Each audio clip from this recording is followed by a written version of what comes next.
ಸುಖ ದುಃಖ ಜ್ಞಾನ. ಇದೇನಂದ್ರೆ ಹೇ ಶಿಷ್ಯನೇ, ಇಂದ್ರಿಯಗಳ ಸಂಪರ್ಕವಿಲ್ಲದೆ ಪ್ರತ್ಯಕ್ಷ ಜ್ಞಾನ ಆಗುವುದಿಲ್ಲ ಎಂಬ ನಿಯಮ ಇಲ್ಲ. ಈ ಇಂದ್ರಿಯಗಳ ಸಂಪರ್ಕವಿಲ್ಲದೇನೂ ಕೂಡ ಪ್ರತ್ಯಕ್ಷ ಜ್ಞಾನ ಆಗುತ್ತದೆ ಅಂತೇಳಿ ಇವತ್ತು ದೋಹಾದೊಳಗ ತಿಳಿದುಕೊಂಡಾಗ ಈ ವಿಷಯವಾಗಿ ಸದ್ಗುರುಗಳು ಮುಂದಿನ ಒಂದು ವೇದಾಂತ ಸಂಬಂಧವಾದ ಬ್ರಹ್ಮಜ್ಞಾನವನ್ನು ನಮಗೆ ತಿಳಿಸಿಕೊಡ್ಬೇಕು ಅಂತ ಹೇಳಿ ಅವರಿಗೆ ಕೇಳ್ಕೊಂಡು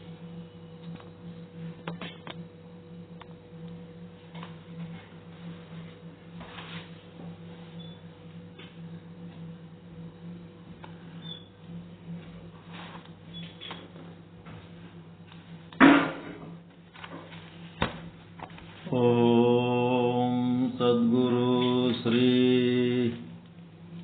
ಶುದ್ಧ ಬ್ರಹ್ಮಣೇ ನಮಃ.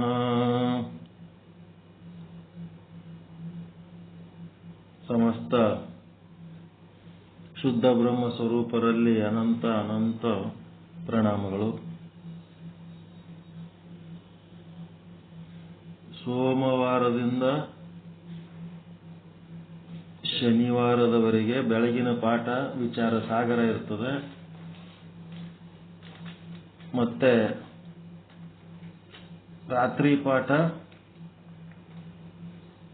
ಯಾವ ಗ್ರಂಥ ಅದು? ಪೂರ್ವಾಚಾರ್ಯರ ಧರ್ಮದರ್ಶನ. ರೇಣುಕರ ಪರಂಪರೆ, ರೇಣುಕಾದಿ ಪಂಚಾಚಾರ್ಯರ ಪರಂಪರೆಯ ಪರಮಾಚಾರ್ಯ ಮೊದಲಿನ ಆಚಾರ್ಯರ ಇತಿಹಾಸ ಸ್ಪಷ್ಟವಾಗಿ ಸಂಶೋಧಕರ ಒಂದು ಗ್ರಂಥವನ್ನು ಓದಿ ಎಲ್ಲ ಸಂಶಯಗಳನ್ನು ಪರಿಹಾರ ಮಾಡುವಂತ ಒಂದು ಸಾಧನ ರಾತ್ರಿ ಪಾಠದಲ್ಲಿರ್ತದೆ. ಮತ್ತೆ ಐತಾರ ಸಂಡೇ ಏನಿರ್ತದಂದ್ರೆ ಸಿದ್ದೇಶ್ವರ ಸ್ವಾಮಿ ವಿರಚಿತ ಜ್ಞಾನ ಯೋಗಾಶ್ರಮದ ಮಲ್ಲಿಕಾರ್ಜುನ ಶ್ರೀಗಳು ವೇದಾಂತ ಕೇಸರಿ ಅವರಿಂದ ಪ್ರವಚನ ಮಾಡಲಾದಂಥ ಶ್ರೀ ಸಿದ್ಧಾಂತ ಶಿಖಾಮಣಿ ಗ್ರಂಥದ ವಿಚಾರವನ್ನ ಜ್ಞಾನಪೂರ್ವಕವಾಗಿ ತಿಳ್ಕೊಳ್ಳುವಂತ ಒಂದು ವಿಚಾರ ಅದು ಸಂಡೇ ಬೆಳಿಗ್ಗೆ ಇರ್ತದೆ. ಅದಕ್ಕೆ ಸಂಬಂಧಪಟ್ಟಂತೆ ಇನ್ನು ಏನಾರ ಉಳಿದಿತ್ತಂದ್ರೆ ರಾತ್ರಿ ಕಂಪ್ಲೀಟ್ ಮಾಡ್ತೀವಿ. ಮತ್ತೆ ಸಂಡೇ 4 ರಿಂದ 6 ಗಂಟೆ ಮಹಿಳಾ ಬ್ರಹ್ಮಪೀಠ ಶುದ್ಧ ಬ್ರಹ್ಮಜ್ಞಾನ ಪೀಠದವರು ಕಾರ್ಯಕ್ರಮ ಮಾಡ್ತಾರ. ಅದನ್ನ ಎಲ್ಲರೂ ನಿಮ್ಮ ಹೆಣ್ಮಕ್ಳಿಗೆ ಜಾಯಿನ್ ಮಾಡಿಸ್ಬೇಕು ಅಂತ ಹೇಳಿದ್ದೆ. ನಿನ್ನೆ ಬರೀ ಒಂದು 4-5 ಮಂದಿ ಅಷ್ಟೇ ಕೂಡಿ ಮಾಡ್ಯಾರ. ನೀವು ಯಾರು ಅದರೊಳಗೆ ಪಾರ್ಟಿಸಿಪೇಟ್ ಮಾಡಲಿಲ್ಲ ಅಂದ್ರೆ ಮಂದಿ ಯಾರು ಪಾರ್ಟಿಸಿಪೇಟ್ ಮಾಡ್ತಾರೆ ಮೊದಲ ನಿಮ್ಮ ಮನೆಯವರಿಗೆ ತಂದು ಕುಂದಿರ್ಸ್ರಿ.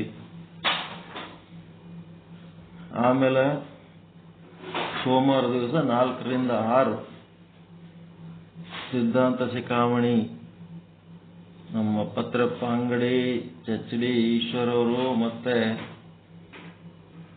ಕಂಬಿ ಪ್ರಕಾಶ್ ಗುರುಗಳು ಮೂವರು ಸೇರಿ ಆ ಕಾರ್ಯಕ್ರಮ ನಡೆಸ್ತಾರೆ. ಸಿದ್ಧಾಂತ ಶಿಖಾಮಣಿಗೆ ಸಂಬಂಧಪಟ್ಟಂತೆ ಚಿಂತನೆಗಳು.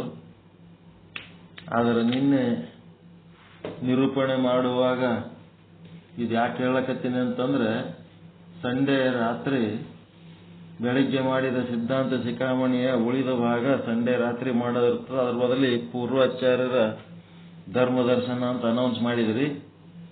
ನನಗ ಏನಷ್ಟೊಂದು ಯಾವ್ದು ಇಲ್ಲೇನ್ ಸಿಗ್ತದೆ ನೀವೇನು ಅನೌನ್ಸ್ ಮಾಡ್ತೀರ ಅದು ಹೇಳ್ಬಿಡ್ತೀವಿ. ಆದ್ರೆ ನಿರೂಪಕರಿಗೆ ಇದ್ರ ಬಗ್ಗೆ ಸೂಕ್ಷ್ಮ ಜ್ಞಾನ ಇರ್ಬೇಕು. ಯಾವುದು ಈಗ ಹೇಳ್ತಾರ ಏನು ಅಂತೇಳಿ ಇಲ್ಲೆಲ್ಲ ನನ್ನ ಹತ್ರ ಇರ್ತದ. ನೀವೇನು ಅನೌನ್ಸ್ ಮಾಡ್ತೀರ ಅದು ಹೇಳ್ಬಿಡ್ತೀನಿ ನಾನು. ಅದಕ್ಕೆ ನಿನ್ನೆ ಯಾವುದು ಸಿದ್ಧಾಂತ ಶಿಖಾಮಣಿ 3ನೇ ಶ್ಲೋಕದ ನೋಟ್ಸ್ ಕೊಡ್ಬೇಕಂತ 2 ವಾರದಿಂದ ಪ್ರಯತ್ನ ಮಾಡ್ಲಕತ್ತೀನಿ. ಅದು ಕಂಪ್ಲೀಟ್ ಆಗ್ತಾ ಇಲ್ಲ. ಅದು 36 ತತ್ವಗಳು ಸ್ಪಷ್ಟವಾಗಿ ಹೆಂಗ ಏನು ಎಲ್ಲ ತಿಳಿಸಿ ಹೇಳ್ಯಾರ. ಜಗತ್ ಸೃಷ್ಟಿ ಕೆಲಸ ಅದು ಈ ವಾರ ಬಿಟ್ಟದ್ ಮತ್ ಮುಂದಿನ ವಾರ ಮಾಡ್ಲಕ್ ಹೋದೇವ ಅಂತಂದ್ರೆ ಹಿಂದಿಂದ ಡಿಸ್ಕನೆಕ್ಟ್ ಆಗಿಬಿಡ್ತಾವ. ಅದಕ್ಕೆ ಸೋಮವಾರ ಮಾಡ್ಬೇಕಾಗಿದ್ದು ಇವತ್ತು ಮಾಡ್ಬೇಕಾಗಿದ್ದು ನಿನ್ನೆ ಆಗ್ಯದ. ಮತ್ತೆ ನಿನ್ನೆ ಮಾಡ್ಬೇಕಾಗಿದ್ದು ಇವತ್ತು ಮಾಡ್ಬೇಕಾಗ್ತದೆ. ಸಿದ್ಧಾಂತಿಕಾಮಣಿನೇ ಇವತ್ತು ಇರ್ತದೆ ಸಾಯಂಕಾಲ. ಸ್ವಲ್ಪ ಜಾಸ್ತಿ ಟೈಮ್ ಕೊಟ್ಟು ಅದನ್ನು ಕಂಪ್ಲೀಟ್ ಮಾಡ್ಕೊಳ್ರಿ. ನೋಟ್ಸ್ 3ನೇ ಶ್ಲೋಕದ ಸಂಪೂರ್ಣ ಅರ್ಥ ಶಿವಸ್ತುತಿದು ಇವತ್ತು ಮುಗಿಸ್ಬೇಕಂತ ಪ್ರಯತ್ನ ಮಾಡ್ತಾ ಇದ್ದೀನಿ. ಅದನ್ನು ಕರೆಕ್ಟಾಗಿ ಅನೌನ್ಸ್ ಮಾಡ್ಬೇಕು. ಸುಮ್ಮನೆ ಏನಾರ ಒಂದು ಯಾವಾಗಾರ ಹೇಳ್ಕೊತ್ ಕೂತ್ರೆ ಆಗಂಗಿಲ್ಲ. ನಿಮ್ಮಲ್ಲಿ ಪೆನ್ನು ಕಾಫಿ ಇಟ್ಕೊಂಡು ಅದು ಕರೆಕ್ಟ್ ಯಾವ ಟೈಮಿಗೆ ಏನು ಅನೌನ್ಸ್ ಮಾಡಬೇಕು, ಮತ್ತೆ ಯಾರಿಗೇನು, ಯಾರ್ಯಾರು ನಿರೂಪಣೆ ಮಾಡ್ಯಾರ ಇಲ್ಲಿ ತನಕ, ಇನ್ನ ಯಾರ್ಯಾರು ಮಾಡಬೇಕು, ಕೆಲವೊಬ್ರ ಕಡೆಯಿಂದ ಮಾಡ್ಲಿಕ್ಕೆ ಸಾಧ್ಯನೇ ಇಲ್ಲ ಅಂಥವ್ರಿಗೆ ಏನು ಕೇಳಕ್ ಹೋಗ್ಬೇಡ್ರಿ, ಒತ್ತಾಯ ಮಾಡ್ಲಿಕ್ಕೆ ಹೋಗ್ಬೇಡ್ರಿ. ಸಾಧ್ಯ ಇದ್ದವ್ರು ಮಾಡ್ರಿ. ನಿಮ್ಗೆ ಯಾರಿಗೆ ಮಾಡ್ಲಿಕ್ಕೆ ಆಗಲಿಲ್ಲ ಅಂತಂದ್ರೆ ನಾ ಮಾಡ್ತೇನೆ. ಅದು ನನಗೆಲ್ಲ ಬರ್ತದೆ ಮಾಡ್ಲಿಕ್ಕೆ. ನೀವೂ ಮಾಡ್ಲಿ, ನೀವೂ ಮುಂದೆ ಬರಲಿ ಅಂತೇಳಿ ನಾನು ನಿಮ್ಮ ಮೇಲೆ ಸ್ವಲ್ಪ ವಜ್ಜೆ ಹಾಕ್ಲಿಕ್ಕತ್ತೀನಿ. ನೀವು ಅವ್ರು ಮಾಡ್ಲಿ, ಇವ್ರು ಮಾಡ್ಲಿ, ಯಾರು ಮಾಡ್ಲಿ, ಏನ್ ಮಾಡ್ಲಿ ಅಂತೇಳಿ ಒಬ್ಬರ ಮೇಲೆ ಒಬ್ರು ಮಾಡ್ಕೊತ ಕುಂದ್ರಬೇಡ್ರಿ.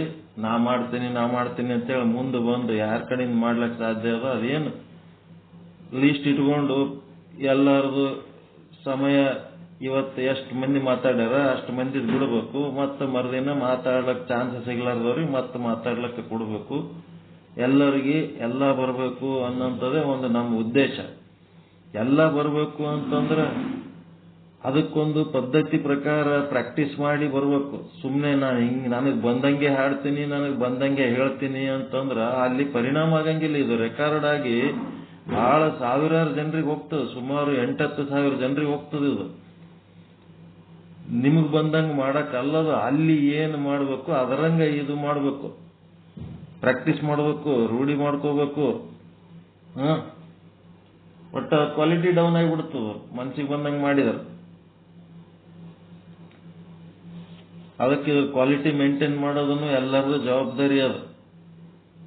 ಎಲ್ಲರಿಗೆ ಬರ್ಬೇಕು ಹಾಡ್ಲಕ್ಕನ್ನು ಆಯ್ತ್ರಿ, ನಾನು ಹಾಡ್ತೇನೆ, ಹೆಂಗ್ ಬೇಕಂಗೆ ಹಾಡಿದ್ರಿ, ಹೆಂಗ್ ಬೇಕಂಗೆ ಹೇಳ್ಕೊತ್ ಕೂತ್ರೆ ಹೆಂಗಾಗ್ತದ? ಮೊದಲು ಓದ್ಬೇಕು, ಬರ್ಕೋಬೇಕು, ಪ್ರಾಕ್ಟೀಸ್ ಮಾಡ್ಕೋಬೇಕು. ಮೊದಲು ನೀವು ಅರ್ಥ ಮಾಡ್ಕೋಬೇಕು. ನಿಮ್ಮ ಹೃತ್ಪೂರ್ವಕವಾಗಿ ನಿಮ್ಮ ಒಳಗಲಿಂತ ಅದು ಹೊರಗೆ ಬರ್ಬೇಕು. ಆ ರೀತಿ ಚಿಂತನೆ ಮಾಡ್ಬೇಕು. ಹೇಳೋಣ ಒಂದು ಯಾವ್ದಾರ ಬುಕ್ ಇಟ್ಕೊಂಡು ಹೇಳ್ಕೊತ್ ಕೂತ್ ಬಿಡ್ತೀರಿ. ಬೆಳಿಗ್ಗೆ ಹೇಳಿದ ಪಾಠದ್ದು ರೂಢಿ ಮಾಡ್ಕೊಳ್ಳೋದಕ್ಕೆ ರಾತ್ರಿ ಪಾಠ ಇಟ್ಟಿರ್ತೀವಿ. ಅದು ಫಸ್ಟ್ ಪ್ರಿಫರೆನ್ಸ್. ಇದೊಂದು ತಲೆ ಇಟ್ಕೊಂಡ್ಬಿಡ್ರಿ. ಬೆಳಿಗ್ಗೆ ಏನ್ ಹೇಳ್ಯಾರ ಅದರ ಪ್ರಾಕ್ಟೀಸ್ ಮಾಡಿ ಆಮೇಲೆ ಉಳಿದದ್ದು ನಿಮ್ಮ ಗ್ರಂಥ ಪರಿಚಯ, ಗ್ರಂಥ ಓದೋದು ಅದು ಆಮೇಲೆ ನಿನ್ ಕೆಲಸ. ಫಸ್ಟ್ ಬೆಳಗ್ಗೆ ಹೇಳಿದ ಪಾಠದ ಬಗ್ಗೆ ರೂಢಿ ಮಾಡ್ಕೊಳ್ಳೋದು. ಸಂಜೆ ಪಾಠದಲ್ಲಿ ಅದೇ ಮುಖ್ಯ ಕೆಲಸ. ಅವು ಯಾವೂ ಇರ್ಲಿಲ್ಲ ಮುಗಿತಪ್ಪ ಅಂದ್ರೆ ನಿಮ್ಮ ಬಗಲಾಗ ಒಂದೊಂದು ಗ್ರಂಥ ಇರ್ತಾವ. ನಿಮ್ಗೆ ಅವಕಾಶ ಸಿಕ್ಕಾಗ ನಿಮ್ಮ ಗ್ರಂಥ ನೀವು ಓದ್ಬೇಕು. ನಿಮ್ಮ ಎಲ್ಲಿ ಓದ್ತಂದು ಏನೋ ಒಂದು ಓದ್ಕೊತ್ ಕುಂದಿರ್ತೀರಿ, ಅದರ ಅರ್ಥ ನಿಮಗೆ ಸರಿ ಗೊತ್ತಿರಂಗಿಲ್ಲ. ನಮ್ಮ ಒಂದು ಓದ್ತೀರಿ, ನಾವು ಅದರ ಅರ್ಥ ಹೇಳ್ತೀವಿ, ನೀವು ಒಂದೇನೋ ತಿಳ್ಕೊಂಡಿರ್ತೀರಿ. ಅವೆಲ್ಲ ಆಗಬಾರ್ದು. ಎಲ್ಲ ಪರ್ಫೆಕ್ಟ್ ಆಗೋ ಕೆಲಸ. ಇದು ಶುದ್ಧ ಬ್ರಹ್ಮಪೀಠ. ಇದು ಸುಮ್ಮ ಅಂತ ಇಂಥ ಜ್ಞಾನ ಅಲ್ಲ. ಇದು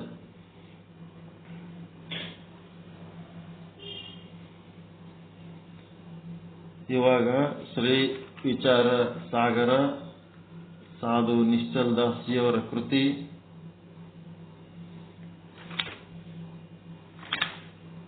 ನಾಲ್ಕನೇ ತರಂಗ 211ನೇ ವಿಷಯಾಂಕ ಇಂದ್ರಿಯಗಳ ಸಂಬಂಧವಿಲ್ಲದೆ ಪ್ರತ್ಯಕ್ಷ ಜ್ಞಾನ ಆಗುವುದಿಲ್ಲ ಎಂಬ ನಿಯಮವಿಲ್ಲ. ಅಂಥದ್ದೇನು ನಿಯಮ ಇಲ್ಲ, ಹಂಗೇನಿಲ್ಲ. ಇಂದ್ರಿಯ ಇರಬಹುದು, ಇಲ್ಲದೆ ಇರಬಹುದು. ಆದರೂ ಕೂಡ ನಮ್ಮ ಅಂತಃಕರಣದಲ್ಲಿ ಅದು ಪ್ರತ್ಯಕ್ಷ ಜ್ಞಾನ ಆಗ್ತದ. ಬಾಹ್ಯ ಇಂದ್ರಿಯಗಳ ಸಂಬಂಧ ಇಲ್ಲದೇನೋ ಅದು ಆಗ್ತದ ಅನ್ನೋಂಥದಕ್ಕೆ ಅದಕ್ಕೆ ಉದಾಹರಣೆ ಸುಖ ದುಃಖಾದಿಗಳು ಕೊಟ್ಟರು. ನಾವು ಅದಕ್ಕೆ ಇನ್ನೊಂದು ಸ್ವಲ್ಪ ಬೆರೆಸಿ ಅರಿಷಡ್ ವರ್ಗಗಳನ್ನು ಹೇಳಿದೆವು. ಸಂಶಯ ಅರಿಷಡ್ ವರ್ಗಗಳು ಇವೆಲ್ಲ ಆಗಬೇಕಾದ್ರೆ ಇಂದ್ರಿಯಗಳೇನು ಬೇಕಾಗಿಲ್ಲ ಅಂತೇಳಿ. ಇಂದ್ರಿಯ ಪ್ರತ್ಯಕ್ಷ ಜ್ಞಾನ ಅಂದ್ರೆ 2 ಭಾಗ ಮಾಡ್ರಿ. ಒಂದು ಇಂದ್ರಿಯ ಸಹಿತವಾದಂಥದ್ದು ವಿಷಯ ಜ್ಞಾನ, ಮತ್ತೆ ಇಂದ್ರಿಯ ರಹಿತವಾದಂಥದ್ದು ಸುಖ ದುಃಖಾದಿ ಅರಿಷಡ್ ವರ್ಗ ಸಂಶಯ ಇವೆಲ್ಲ ಬರ್ತಾವನ್ನಂಥದ್ದು ಚಿಂತನೆ ಮಾಡಿವಿ. ತತ್ವದೃಷ್ಟಿ ಮಹಾರಾಜರ ಜೊತೆಗೆ ಚರ್ಚೆ ನಡೆದದ.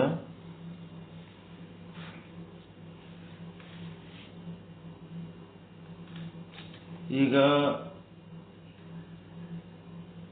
ಯಾವುದೋ ಒಂದು ವಸ್ತು ವಿಗ್ರಹನೋ ಸ್ಥಾವರಲಿಂಗನೋ ಇಷ್ಟಲಿಂಗನೋ ಮತ್ತಿನ್ಯಾವುದೋ ಒಂದು ಜಗಲಿ ಮೇಲಿನ ದೇವರು. ಅದಕ್ಕೇನಂತೀರಿ ನೀವು? ಜಗಲಿ ಮೇಲೆ ಇಟ್ಟು ಪೂಜೆ ಮಾಡೋಕ ದೇವ್ರಂತ ದೇವ್ರಂತ. ಅವು ದೇವ್ರ?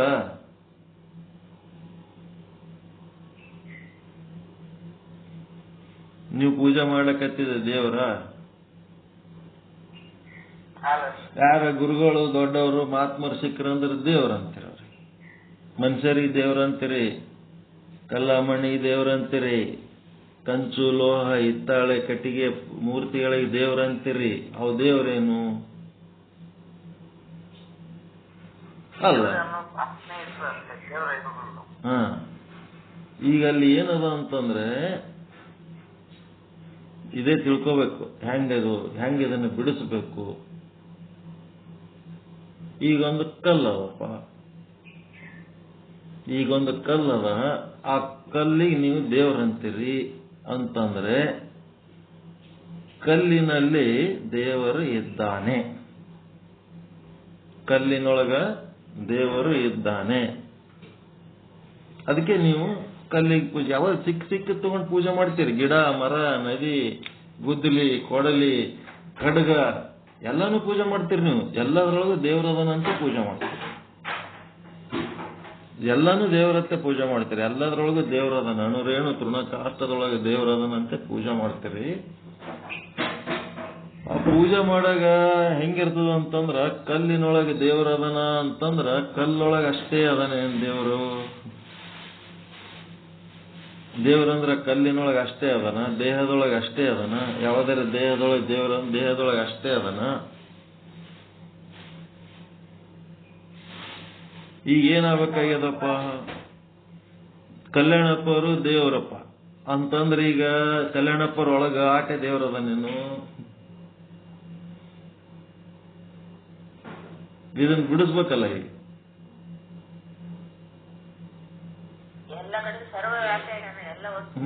ಅಲ್ಲಿ ದೇವ್ರಂತ ಮಾಡ್ತಿರಲ್ಲ, ದೇವ್ರನ್ನೋದು ಹೆಂಗಂತಂದ್ರೆ ಸರ್ವ ವ್ಯಾಪಕ ಇದ್ದವ ಅದ್ರೊಳಗನು ಅದನ. ಆದ್ರೆ ಅಲ್ಲಿ ಹೆಂಗದ ಅಂತಂದ್ರೆ ವಾಚ್ಯ ಮತ್ತು ಲಕ್ಷ್ಯ ಎರಡದ. ಒಂದು ಭೌತಿಕ ವಸ್ತು ಏನದಲ್ಲ, ಶರೀರ, ಯಾವುದರಿಂದ ನಾವು ಗುರುತಿಸ್ತೀವಿ ಅದಕ್ಕೆ ಏನಂತಾರ? ವಾಚ್ಯ ಅಂತಾರ. ಅದಕ್ಕೆ ಆ ವಾಚ್ಯ ದೇವರಲ್ಲ. ಕಲ್ಯಾಣಪ್ಪವ್ರದು ನಾಮ ರೂಪ ದೇವರಲ್ಲ, ಹೌದಿಲ್ಲ?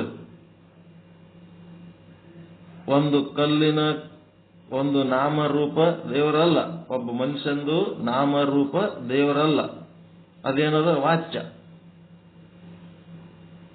ಆ ದೇಹದೊಳಗೆ ಚೈತನ್ಯ ಏನದಲ್ಲ, ಸಚ್ಚಿತ್ತಾನಂದ ನಿತ್ಯ ಪರಿಪೂರ್ಣವಾದಂತ ಚೇತನ ಏನದಲ್ಲ, ಅದು ಏನದು? ಲಕ್ಷ್ಯ. ಅದಕ್ಕೇನಂತಾರ? ಲಕ್ಷ್ಯ ಅಂತಾರ. ಅದಕ್ಕೆ ನಾಮರೂಪಕ್ಕ ವಾಚ್ಯ ಅಂತಾರ, ಚೇತನಕ್ಕ ಲಕ್ಷ್ಯ ಅಂತಾರ. ಹೌದ್ರ? ಲಕ್ಷ್ಯ ಅಂತಾರ. ಈಗ ಏನಾಗಬೇಕಾಗ್ಯದ? ವಾಚ್ಯವನ್ನ ದೇವರನ್ನಬಾರದು, ವಾಚ್ಯ ಸಮೇತವಾದ ಲಕ್ಷ್ಯವನ್ನೂ ದೇವರನ್ನಬಾರದು. ವಾಚ್ಯ ಸಮೇತವಾದ ಲಕ್ಷ್ಯವನ್ನೂ ದೇವರನ್ನಬಾರದು. ವಾಚ್ಯವನ್ನ ತ್ಯಾಗ ಮಾಡಿ ಬರೀ ಲಕ್ಷ್ಯವನ್ನಷ್ಟೇ ದೇವರನ್ನಬೇಕು. ನಾಮರೂಪಾದಿಗಳು ವಾಚ್ಯ, ಅದರೊಳಗಿರುವ ಚೈತನ್ಯ ಲಕ್ಷ್ಯ. ಅದರೊಳಗಿನ ಲಕ್ಷ್ಯವನ್ನ ನಾವು ದೇವರನ್ನಬೇಕು, ಹೊರತು ವಾಚ್ಯವನ್ನ ದೇವರನ್ನಬಾರದು. ಅದಕ್ಕ ಎರಡು ವಚನಗಳು ಹಾಕಿನಿ. ಕಲ್ಲು ಮತ್ತು ದೇಹ ಎರಡು ವಚನಗಳದವ. ಇವತ್ತು ನೋಡ್ಕೊಳ್ರಿ ವಾಚ್ಯ ಮತ್ತು ಲಕ್ಷ್ಯ ಹೆಂಗೆ ಬಿಡಿಸ್ಬೇಕನ್ನೋದು. ಇವತ್ತು ನೋಡ್ಕೊಳ್ರಿ, ಎಲ್ಲ ಗ್ರೂಪಿಗೆ ಹಾಕಿ ನೋಡ್ರಿ. ಕೇವಲ ಲಕ್ಷ್ಯವನ್ನು ಮಾತ್ರ ದೇವರಂದ. ಈಗ ಕಲ್ಲಿನಾಗ ದೇವರದನಂತ ಒಂದ್ ಕಡೆ ಹೋಗ್ತೀವಿ, ಮತ್ತ ದೇವರೊಳಗೆ ಕಲ್ಲದ, ದೇವರ ಹೊಟ್ಟೆಗ ಕಲ್ಲದ. ಬರೇ ಕಲ್ಲು ಆಟೆ ಇಲ್ಲ, 14 ಲೋಕಗಳು ದೇವರ ಹೊಟ್ಟೆಗೆ ಅದಾವ. 14 ಲೋಕಗಳು ದೇವರ ಹೊಟ್ಟೆಗೆ ಅದಾವ.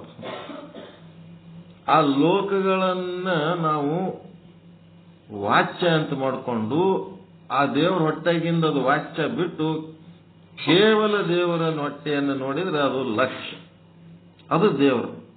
ಎಲ್ಲವನ್ನು ತನ್ನೊಳಗೆ ಯಾವುದು ಇಟ್ಕೊಂಡದ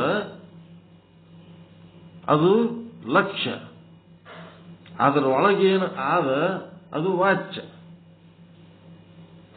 ಹೌದಿಲ್ರಿ? ಎಲ್ಲವನ್ನು ತನ್ನೊಳಗೆ ಇಟ್ಟುಕೊಂಡದ್ದು, ಇಂಬಿಟ್ಟುಕೊಂಡದ್ದು ಲಕ್ಷ್ಯ. 14 ಲೋಕವನ್ನು ತನ್ನ ಹೊಟ್ಟೆಗೆ ಇಟ್ಕೊಂಡದು ಅದು ಲಕ್ಷ್ಯ. ಅದರೊಳಗೆ ಇರೋದು 14 ಲೋಕ ಇರ್ಬೋದು, ಕಲ್ಲು ಮಣ್ಣು ಏನಾರ ಇರ್ಬೋದು, ಅದೇನದ ವಾಚ್ಯ. ಆ ವಾಚ್ಯವನ್ನ ತ್ಯಜಿಸಿ ಕೇವಲ ಲಕ್ಷ್ಯವನ್ನ ನೋಡಿದರೆ ಅದು ದೇವರು, ಅದು ಆತ್ಮ, ಅದು ಪರಮಾತ್ಮ, ಅದು ಪ್ರತ್ಯೇಕಾತ್ಮ, ಏನ್ ಬೇಕಾದ ಪರಮಾತ್ಮ ಏನದ. ಮತ್ತೆ ಯಾವುದೋ ಒಂದರೊಳಗಲ್ಲ, ಎಲ್ಲದರೊಳಗೂ ಏನ್ ಆದಲ್ಲ, ಎಲ್ಲದರೊಳಗೂ ಸರ್ವವ್ಯಾಪಕವಾಗಿರೋದು ಲಕ್ಷ್ಯ. ಅದನ್ನು ತನ್ನೊಳಗೆ ಇಟ್ಕೊಂಡದಲ್ಲ ಅದು ಕಲ್ಲ. ಆ ಚೈತನ್ಯವನ್ನ ತನ್ನೊಳಗೆ ಇಟ್ಕೊಂಡದಲ್ಲ ಕಲ್ಲ, ಅದು ವಾಚ್ಯ. ಆ ವಾಚ್ಯ ನಾಮರೂಪಗಳು ಏನೇನದವ, ವಸ್ತು, ಭೌತಿಕ ವಸ್ತು ಏನದ ಅದೆಲ್ಲ ವಾಚ್ಯ. ಆ ವಾಚ್ಯವನ್ನ ತ್ಯಾಗ ಮಾಡಿ ಬರೇ ಲಕ್ಷ್ಯವನ್ನು ನೋಡ್ಬೇಕು. ಅದಕ್ಕೆ ಅಣು ರೇಣು ತೃಣ ಕಾಷ್ಟ ಸಕಲ ಸಚರ ಅಚರಗಳಲ್ಲಿ ಹೆಂಗದಪ್ಪ ಅಂದ್ರ ಓತ ಪ್ರೋತ ಅಂದ್ರ ಒಳಗ ಮತ್ತು ಹೊರಗ. ಒಳಗಿಟ್ಕೊಂಡದ್ದು ಯಾವುವು ವಾಚ್ಯಗಳು ಏನ್ ಮಾಡ್ಯಾವ, ಎಲ್ಲ ವಾಚ್ಯಗಳು, ಜಗತ್ತಿನ ಎಲ್ಲ ವಸ್ತುಗಳು, ನಮ್ಮ ಶರೀರ ಹಿಡ್ಕೊಂಡು ಇವೆಲ್ಲ ವಾಚ್ಯಗಳಿವು. ಈ ವಾಚ್ಯಗಳ ಒಳಗ ಆ ಚೈತನ್ಯವನ್ನು ಇಟ್ಕೊಂಡವಲ್ಲ, ಈ ವಾಚ್ಯಗಳನ್ನ ಬಿಟ್ಟು ಒಳಗಿರೋ ಚೈತನ್ಯ ಅಷ್ಟೇ ನೋಡ್ಬೇಕು, ಅದು ಲಕ್ಷ್ಯ. ಮತ್ತೆ ಆ ಚೈತನ್ಯ ಏನ್ ಮಾಡ್ಯದ, ಓತ ಆಯ್ತು. ಈಗ ಪ್ರೋತ ಅಂದ್ರೆ ಪೂರ್ತಿ ಹೊರಗ, ಎಲ್ಲದ್ರ ಹೊರಗನು ಅದೇ ಆವರಿಸದ, ಎಲ್ಲದ್ರ ಹೊರಗೆ ಅದೇ ಆವರಿಸಿ ಏನ್ ಮಾಡ್ಯದ, 14 ಲೋಕಗಳು ತನ್ನೊಳಗೆ ಇಟ್ಕೊಂಡ. 14 ಲೋಕಗಳು ಪ್ರೋತವಾಗಿ ಇಟ್ಕೊಂಡದಲ್ಲ, ಒಳಗ ಹೊರಗ, ಹೊರಗಿಂದ ಏನು ಚೇತನ ಅದ ತನ್ನ ಹೊಟ್ಟೆಗೆ ಏನು ಇಟ್ಕೊಂಡದಲ್ಲ, ಅದಕ್ಕೆ ನಾವೇನ್ ಮಾಡ್ಬೇಕು, ಎಲ್ಲ ಲೋಕ ತನ್ನೊಳಗೆ ಇಟ್ಕೊಂಡಂತ ಚೇತನ ಅದು ಲಕ್ಷ್ಯ. ಒಳಗಿರುವಂತ ಆ ಒಂದು ವಾಚ್ಯ ಏನದಲ್ಲ ಅದನ್ನ ಬಿಟ್ಟು ನೋಡ್ಬೇಕು ನಾವು. ಅದಕ್ಕೆ ಓತ ಪ್ರೋತವಾಗಿ ಯಾವುದು ಆದ ಅದು ಲಕ್ಷ್ಯ. ಆ ಚೈತನ್ಯವನ್ನ ಓತ ಪ್ರೋತವಾಗಿ ಯಾವುದು ಇಟ್ಕೊಂಡದ ಅದು ವಾಚ್ಯ. ವಾಚ್ಯವನ್ನ ತ್ಯಾಗ ಮಾಡಿ ಲಕ್ಷ್ಯವನ್ನ ಗ್ರಹಿಸಿದರೆ ಅದೇ ಆತ್ಮ, ಅದೇ ಪರಮಾತ್ಮ, ಅದೇ ನಿಮ್ಮ ನಿಜ ಸ್ವರೂಪ. ಅದಕ್ಕೆ ವಾಚ್ಯ ಯಾವುದು, ಲಕ್ಷ್ಯ ಯಾವುದು, ವಾಚ್ಯ ಯಾವುದು, ಲಕ್ಷ್ಯ ಯಾವುದು, ಇದು ಪ್ರಾಕ್ಟೀಸ್ ಮಾಡಬೇಕು. ಮಾಡಿ ವಾಚ್ಯವನ್ನ ಏನ್ ಮಾಡಬೇಕು, ಯಾವುದು ಮೊದಲು ನಿರ್ಣಯ ಮಾಡಬೇಕು, ಆತ್ಮ ಯಾವುದು, ಅನಾತ್ಮ ಯಾವುದು, ಮೊದಲು ನಿರ್ಣಯ ಮಾಡೋದು ಕಲಿಬೇಕು. ಕಲ್ತ ಮೇಲೆ ಮುಂದೇನ್ ಮಾಡೋದು, ಫಸ್ಟ್ ಸ್ಟೆಪ್ ಆತ್ಮ ಅನಾತ್ಮ ತಿಳ್ಕೊಳ್ಳೋದು, ವಾಚ್ಯ ಲಕ್ಷ್ಯ ತಿಳ್ಕೊಳ್ಳೋದು. ನೆಕ್ಸ್ಟ್ ಸ್ಟೆಪ್ನೊಳಗ ಲಕ್ಷ್ಯವನ್ನ ಗ್ರಹಿಸಬೇಕು, ವಾಚ್ಯವನ್ನ ತ್ಯಾಗ ಮಾಡಬೇಕು. ಕಬ್ಬಿದ್ದಂಗದ ಅದು ಬ್ರಹ್ಮ, ಕಬ್ಬಿದ್ದಂಗ. ಕಬ್ಬು ತಗೋ ತಿನ್ನಂದ್ರೆ ಹಂಗೆ ತಿನ್ನಕ್ ಬರ್ತದೇನ್ರಿ? ಅದ್ರಾಗ ಒಂದು ರಸ ಮತ್ತು ಸಿಪ್ಪಿ ಹಚ್ಚಿ ಎರಡು ಮಾಡ್ತೇವೆ. ಸಿಪ್ಪಿ ಏನದು, ವಾಚ್ಯನ ಲಕ್ಷಣ? ಸಿಪ್ಪಿ ವಾಚ್ಯ, ರಸ ಲಕ್ಷ್ಯ.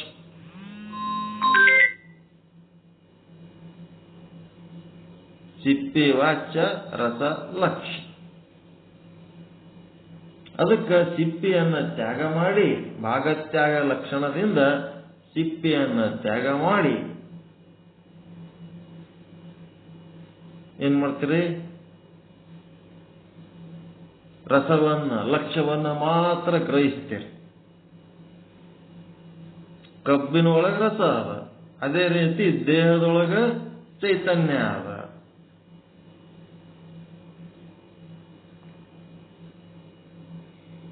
ಆ ದೇಹವನ್ನ ವಾಚ್ಯ, ಸಿಪ್ಪೆಯನ್ನ ವಾಚ್ಯವನ್ನ ತೆಗೆದು ಅದರೊಳಗಿನ ರಸವನ್ನು ಮಾತ್ರ ಗ್ರಹಿಸಬೇಕು.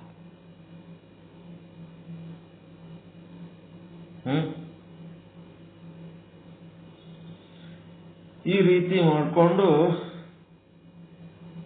ಮುಂದೆ ಹೊರಗಿನ ಸಿಪ್ಪಿ ಒಳಗೆ ರಸ ಇಟ್ಕೊಳ್ಳಬಹುದು, ಮತ್ತ ಒಳಗ ಬೀಜ ಇಟ್ಕೊಂಡು ಹೊರಗೆ ರಸ ಇರೋಂಥವು ನಾವೆಲ್ಲ ಐಟಮ್ಗಳು.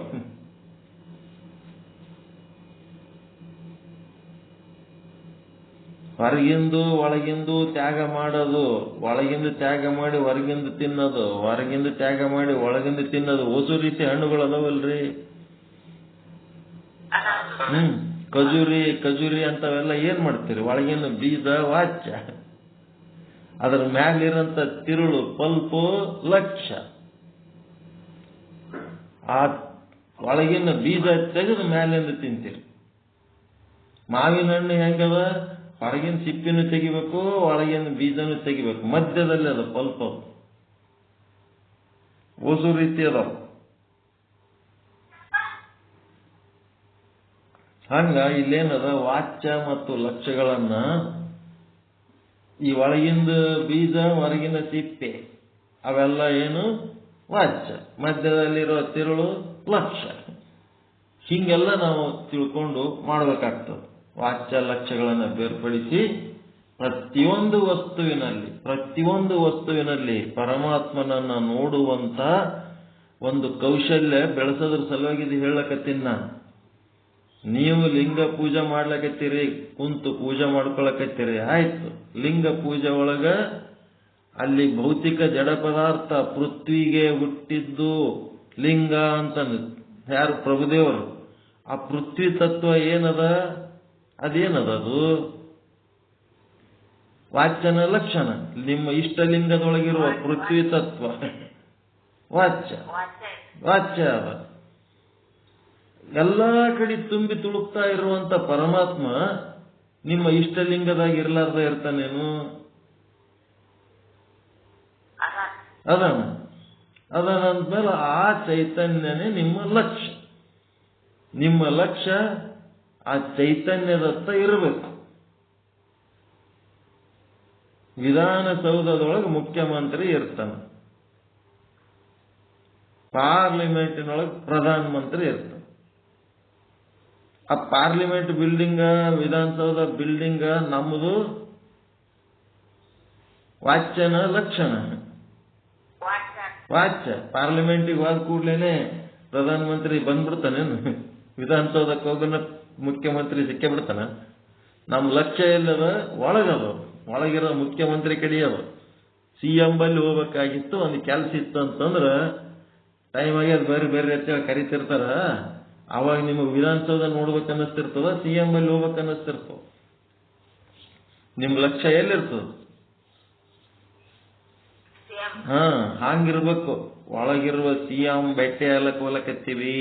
ಆ ವಿಧಾನಸೌಧ ಅನ್ನೋದು ಹೆಂಗದ ಅಂದ್ರೆ ಪೃಥ್ವಿ ತತ್ವ ಇದ್ದಂಗೆ, ಲಿಂಗದೊಳಗ ಪೃಥ್ವಿ ತತ್ವ ಇದ್ದಂಗ. ಲಿಂಗದೊಳಗಿನ ಚೇತನದ ಕಡೆ ಲಕ್ಷ್ಯ ಇರ್ಬೇಕು. ಯಾರ ಕೇಳಿದ್ರೆ ಲಿಂಗ ಕಲ್ಲು ಅಂತಾರ, ಅದ ಅಂತಾರ, ಇದ ಅಂತಾರ. ಯಾರು ಇಲ್ಲ ಅಂತಾರ? ಕಲ್ಲು ಅಂತಾರಪ್ಪ. ಖರೆ ಅದ, ಲಿಂಗ ಕಲ್ಲು ಅದ. ಗುಡಿಯನ್ ಲಿಂಗನು ಕಲ್ಲೇ, ಕೊಳ್ಳ ಕಟ್ಕೊಂಡ್ ಲಿಂಗನು ಕಲ್ಲೇ. ಎಲ್ಲಾ ಕಲ್ಲಿನ ಕಂಕರ್ ಮೇ ಶಂಕರ್ ಹೈ. ನಮ್ಮ ಲಕ್ಷ್ಯ ಎಲ್ಲಿದಪ್ಪ ಅಂದ್ರ ಆ ಕಲ್ಲಿನೊಳಗಿರುವಂತ ಚೇತನದ ಕಡೆ ನಮ್ಮ ಲಕ್ಷ್ಯ ಅದ. ಅದನ್ನ ನಾವು ಆರಾಧಿಸ್ತಾ ಇದ್ದೇವೆ, ಅರ್ಚಿಸ್ತಾ ಇದ್ದೇವೆ, ಪೂಜಿಸ್ತಾ ಇದ್ದೇವೆ. ಕಲ್ಲು ನಮಗೆ ಅದು ವಾಚ್ಯ, ಅದು ತ್ಯಾಜ್ಯ. ಕಲ್ಲು ತ್ಯಾಜ್ಯ. ಅದು ನಾವು ಅದನ್ನು ಕಲ್ಲನ್ನು ಪೂಜಿಸ್ತಾ ಇಲ್ಲ, ಕಲ್ಲಿನೊಳಗಿರುವ ಚೇತನವನ್ನು ಪೂಜಿಸ್ತಾ ಇದ್ದೇವೆ. ಬಜಾರ್ದಾಗ ಮತ್ತು ಹಣ್ಣು ಅವು ಕೊಡ್ಬೇಕಾದ್ರ, ಕಾಯಿಪಲ್ಯ ಅದು ಕೊಡ್ಬೇಕಾದ್ರ ಅದ್ರ ಜೊತೆಗೆ ಎಲ್ಲ ಸಿಪ್ಪಿ ಕಸ ಸಮೇತ ಕೊಡ್ತಾರ ಇಲ್ಲ?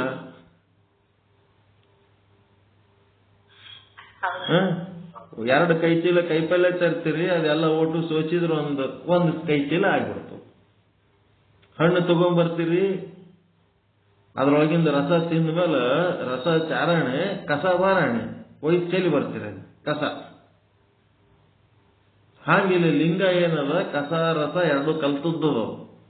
ಪೂಜೆ ಮಾಡೋದ್ರಾಗ ಎಲ್ಲಿ ನಾವು ವಾಚ್ಯದ ಕಡೆ ಲಕ್ಷ್ಯ ಕೊಟ್ಟೆವು ಅಂತಂದ್ರ ಅದು ಮೋಕ್ಷಕ್ಕೆ ಸಾಧನೆ ಆಗಂಗಿಲ್ಲ. ಈ ಅಂತಃಕರಣ ಏನಾಗಬೇಕಾಗ್ಯದ, ಅಂತರ್ಮುಖಿ ಆಗ್ಬೇಕಾಗ್ಯದ. ನಮ್ಮದು ಯಾವುದು ಇಂದ್ರಿಯಗಳು ಅಂತರ್ಮುಖಿ ಆಗ್ಬೇಕಾಗ್ಯದ, ಆತ್ಮಸಮ್ಮುಖಿ ಆಗ್ಬೇಕಾಗ್ಯದ. ಅದ್ರ ಸಲುವಾಗಿ ನಾವು ಸಾಧನೆ ಮಾಡ್ಲಕತ್ತೀವಿ. ನಮ್ಮದು ಲಕ್ಷ್ಯ ಆ ಸಿಪ್ಪಿ ಕಡೆ ಇತ್ತು ಅಂತಂದ್ರೆ ಅಂತರ್ಮುಖಿ ಹೆಂಗಾಗ್ತದೆ, ರಸದ ಕಡೆ ಇರ್ಬೇಕಾಗ್ತದೆ. ಕಸದ ಕಡೆನೇ ಲಕ್ಷ್ಯ ಇತ್ತು ಅಂತಂದ್ರೆ ಹೆಂಗಾಗ್ತದೆ? ಅದಕ್ಕೆ ಲಕ್ಷ್ಯದ ಕಡೆ ಲಕ್ಷ್ಯ ಕೊಟ್ರೆ ಅದು ನಮ್ಗ ಅಂತಃಕರಣ ಶುದ್ಧಿ ಆಗ್ತದ, ಅಂತರ್ಮುಖಿ ಆಗ್ತದ, ಏನೆಲ್ಲ ಆಗ್ತದ. ನಾವು ವಾಚ್ಯದ ಕಡೆ ಲಕ್ಷ್ಯ ಕೊಟ್ಟೆವು ಅಂತಂದ್ರೆ ಅದು ಅಂತಃಕರಣ ಶುದ್ಧಿ ಆಗಲ್ಲ, ನಿರ್ಮಲ ಸಾಧನೆ ಆಗಲ್ಲ, ನಿಶ್ಚಲ ಸಾಧನೆ ಆಗಲ್ಲ, ವಿವೇಕ ಆಗಲ್ಲ, ವೈರಾಗ್ಯ ಆಗಲ್ಲ. ಯಾವ್ದ್ಯಾವುದು ತಿಳಿಲಾರ್ದೆ ಸುಮ್ಮನೆ ಲಿಂಗ ಪೂಜೆ ಮಾಡ್ಕೋತಾರ. ವಾಚ್ಯ ಗೊತ್ತಿಲ್ಲ, ಲಕ್ಷ್ಯ ಗೊತ್ತಿಲ್ಲ, ಬಂಡೆಗತ್ಲೆ ಪತ್ರಿ ತರ್ತಾರ, ಅಗ್ಗವಣಿ ತರ್ತಾರ, ಪೂಜಾ ಮಾಡ್ತಾರ, ಎಲ್ಲಾ ಮಾಡ್ತಾರ. ಇದು ಏನಂತ ತಿಳಿಲಾರ್ದೆ ಹಂಗೆ ಮಾಡ್ಲಕತ್ತಾರ. ಜನ ಮರಳು, ಜಾತ್ರೆ ಮರಳು, ಎಲ್ಲ ಆಯುಷ್ಯ ಹಾಳು ಮಾಡ್ಕೊಳಕತ್ತಾರಲ್ಲ ಅಂತ ಪ್ರಭುದೇವರು ಹೇಳ್ತಾರೆ. ಅದಕ್ಕೆ ವಾಚ್ಯ ಮತ್ತು ಲಕ್ಷ್ಯವನ್ನ ತಿಳ್ಕೊಂಡು ಪೂಜಾಕ್ಕೆ ಕೂತು ಕೂಡ್ಲೇನೆ, ಜಗಲಿ ಮೇಲಿನ ಪೂಜಾ ಮಾಡ್ಲಕತ್ತಿದ ಕೂಡ್ಲೇನೆ, ಯಾವುದರೆ ದೇವರ ಗುಡಿಗೆ ಹೋದ ಕೂಡಲೇ ವಿಗ್ರಹ ದರ್ಶನ ಮಾಡುವಾಗ ನಿಮ್ ಲಕ್ಷ್ಯ ಇರ್ಲಿಕ್ಕೆ ಇರಬೇಕು. ಆ ಮೂರ್ತಿ ನೋಡಿಕೆ ಎಷ್ಟ್ ಚಂದದ, 8 ಕೈ ಅದಾವ, ಆ ಕೈಯಾಗ ಆ ಕಡ್ಗ ಎದರ, ಈ ಕೈಯಾಗ ಈ ಅವೆಲ್ಲ ಏನದವ ತಿಳಿಲಾರ್ದವ್ರಿಗೆ ನೋಡಿ ಸಂತೋಷ ಪಡ್ಲಕ್. ತಿಳಿದವ್ರಿಗೆ ಯಾವ ದೇವ್ರ ಮೂರ್ತಿ ಇದ್ರು ನಿಮ್ಮ ಲಕ್ಷ್ಯ ಎಲ್ಲ ಎದರ ಕಡೆ ಇರ್ಬೇಕು, ಲಕ್ಷ್ಯದ ಕಡೆ ಇರ್ಬೇಕು. ನಿಮ್ಮ ಗಮನ ವಾಚ್ಯದ ಕಡೆ ಇರಬಾರ್ದು. ಯಾವ ವಿಗ್ರಹ ಆದ್ರೆ ಏನು, ಅದೇ ಕಲ್ಲು ಮಣ್ಣಿನ ಮೂರ್ತಿನೇ ಇರ್ತಾವ, ಅದೇ ಕಟ್ಟಿಗೆ ಮೂರ್ತಿ ಇರ್ತಾವ. ಅದು ನಿಮ್ಗ ವಾಚ್ಯ ಹೆಂಗ್ ಕಾಣ್ತಿರ್ಬೇಕು, ಕಸ ಕಂಡಂಗ್ ಕಾಣ್ತಿರ್ಬೇಕು. ಅದ್ರೊಳಗಿರುವ ಚೇತನ ನಿಮಗ ರಸ ಕಂಡಂಗ್ ಕಾಣ್ತಿರ್ಬೇಕು. ಇದು ಜ್ಞಾನದ ಲಕ್ಷಣ. ಭಾಳ ಚಂದದ ರೀ, ಎದ್ದು ಬರಂಗದ, ಹಂಗದ, ಹಿಂಗದ, ಏನೇನೋ ಹೇಳ್ತಿರ್ತಾರೆ. ಎಲ್ಲಿಗೆ ಎದ್ದು ಬರ ಕಲಾವಿದನ್ನ ಕೈ ಚಳಕ್ ಅಷ್ಟೇ, ಅದೇ ಅಲ್ಲಿ ಎದ್ದು ಬರ್ತದೆ. ಅದ್ರೊಳಗಿರೋ ಚೈತನ್ಯ ನೋಡ್ಲಕತ್ತೀರಿ. ನಿಮ್ಮೊಳಗಿನ ಚೈತನ್ಯ ಪ್ರಮಾತ ಚೈತನ್ಯ, ಪ್ರಮಾ ಚೈತನ್ಯ ನಿಮ್ಮೊಳಗೇನಲ್ಲ ಆ ಚೈತನ್ಯ ಮತ್ತು ಆ ವಿಗ್ರಹದೊಳಗಿರುವಂತ ಪ್ರಮೇಯ ಚೇತನ ಎರಡೂ ಒಂದಾಗಿ ಓಂ ಸದ್ಗುರು ಶ್ರೀ ಶುದ್ಧ ಬ್ರಹ್ಮಣೇ ನಮಃ ಅಂತ ಮಂತ್ರ ಹೇಳ್ತಿರ್ಬೇಕವಾಗ. ಪರಮಾನಂದ ಪ್ರಾಪ್ತಿವ, ಸರ್ವ ದುಃಖ ನಿವೃತ್ತಿವ, ಇಷ್ಟಾರ್ಥ ಸಿದ್ಧಿರಸ್ತು, ಯಶಸ್ವಿ ಭವ ಯಶಸ್ವಿ ಭವ, ಓಂ ಶಾಂತಿ ಶಾಂತಿ ಶಾಂತಿ ಅನ್ಕೋತಿರ್ಬೇಕು. ಯಾವ್ದಾರ ದೇವ್ರ ವಿಗ್ರಹ ನೋಡಕ್ ಸುಮ್ಮನೆ ಗಾಬರಿ ಏನೋ ಹಿಂಗ ನೋಡಿಕೆ ಆಯ್ತು ಬಂದದೊಂದು ತೆಂಗಿನಕಾಯಿ ಹೊಡೆದು ಅರ್ಧ ಅವ್ರು ತಿಂದಿರ್ತಾರ, ಅರ್ಧ ಇವ್ರು ತಿಂತಾರೆ ಹೊಡೆದು, ಗುಡಿಯಾಗೆಲ್ಲ ಕಸ ಹಾಕಿ ಬಂದ್ಬಿಡೋದು. ಆ ಕಡೆ ಇಟ್ಟು ಹೊಡೆದು ತಿಂದು. ಅಲ್ಲಿ ಚೈತನ್ಯದ ಬಗ್ಗೆ ಏನೇನು ಗಮನನೇ ಇಲ್ಲ, ಚೈತನ್ಯದ ಕಡೆ ಲಕ್ಷ್ಯನೇ ಇಲ್ಲ. ಹಂಗಾಗ್ಬಾರ್ದು.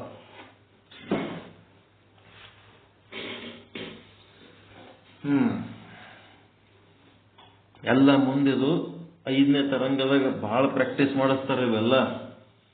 4ನೇ ತರಂಗದಾಗ ಸುಮ್ಮನೆ ಇಂಟ್ರೊಡಕ್ಷನ್ ಅಷ್ಟೇ. ಅದಕ್ಕೆ ಟಿಪ್ಪಣಿ 212 ಪೇಜ್ 196. ವಿಷಯ ಚೇತನದೊಡನೆ ವೃತ್ತಿ ಚೇತನವು ಅಭೇದವಾಗುವುದೇ ಪ್ರತ್ಯಕ್ಷ ಜ್ಞಾನದ ಲಕ್ಷಣ. ವೃತ್ತಿ ಚೇತನ ಇಲ್ಲದ ನಿಮ್ಮ ಅಂತಃಕರಣದಿಂದ ಹೊರಗೆ ಬಂದದ. ವಿಷಯ ಚೇತನ ಅಂತಂದ್ರೆ ಎಲ್ಲ ವಾಚ್ಯ ವಸ್ತುಗಳೊಳಗಿರುವಂತ ಚೇತನ. ಆ ವಿಷಯ ಚೇತನದೊಡನೆ ನಮ್ಮದು ವೃತ್ತಿ ಚೇತನ, ಅವೆರಡು ಅಭೇದ ಆಗ್ತವ. ಆವಾಗ ಏನು ನಮಗೆ ಜ್ಞಾನ ಆಗ್ತದ, ಇದಾಂ ಘಟಃ ಅಂತೇಳಿ ಅದು ಪ್ರತ್ಯಕ್ಷ ಲಕ್ಷಣ. ಚೇತನದಲ್ಲಿ ಭೇದವಿಲ್ಲ. ವಿಷಯದೊಳಗಿರುವಂತ ಚೇತನನು ಅದೇ, ವೃತ್ತಿ ಒಳಗಿರುವಂತ ಚೇತನನು ಅದೇ, ಅವೆರಡು ಅಖಂಡವಾಗಿವೆ. ಆದರೆ ವೃತ್ತಿ ಮತ್ತು ವಿಷಯ ಅಂತ ಭಿನ್ನ ಭಿನ್ನ ದೇಶದಲ್ಲಿ ಏನಾಗ್ಯಾವ? ಉಪಾಧಿಯಾಗ್ಯಾವ. ಭಿನ್ನ ಭಿನ್ನ ದೇಶ ಅಂದ್ರೆ ಉಪಾಧಿಗಳು.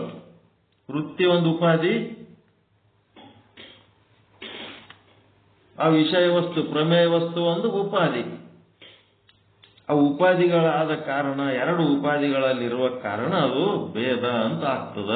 ಆ ಭೇದದ ಕಾರಣ ಆ ವೃತ್ತಿ ಒಳಗಿರುವಂತ ವೃತ್ತಿ ಉಪಯುಕ್ತ ಚೇತನ, ವಿಷಯದೊಳಗಿರುವಂತ ವಿಷಯ ಉಪಯುಕ್ತ ಚೇತನ ಎರಡೂ ಬೇರೆ ಬೇರೆ ಕಡೆ ಇರುವ ಕಾರಣ, ಬೇರೆ ಬೇರೆ ದೇಶದಲ್ಲದವ.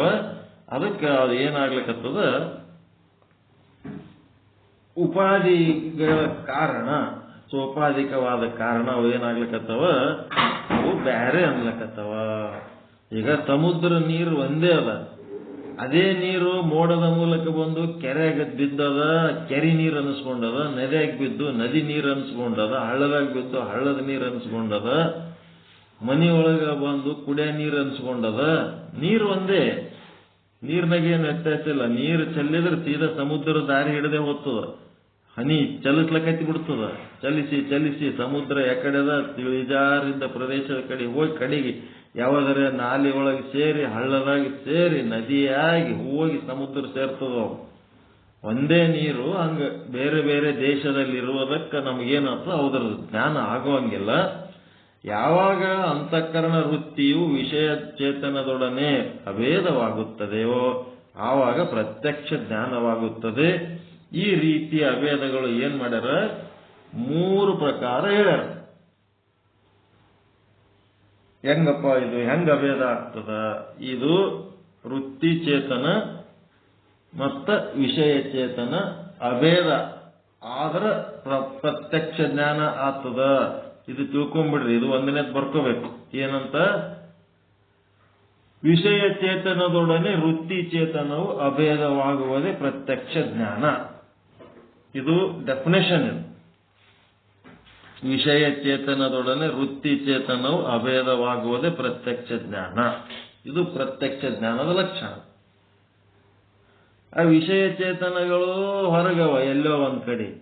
ವೃತ್ತಿ ಚೇತನ ಎಲ್ಲದ? ನಿಮ್ಮೊಳಗದ ಅಂತಃಕರಣ ವೃತ್ತಿ.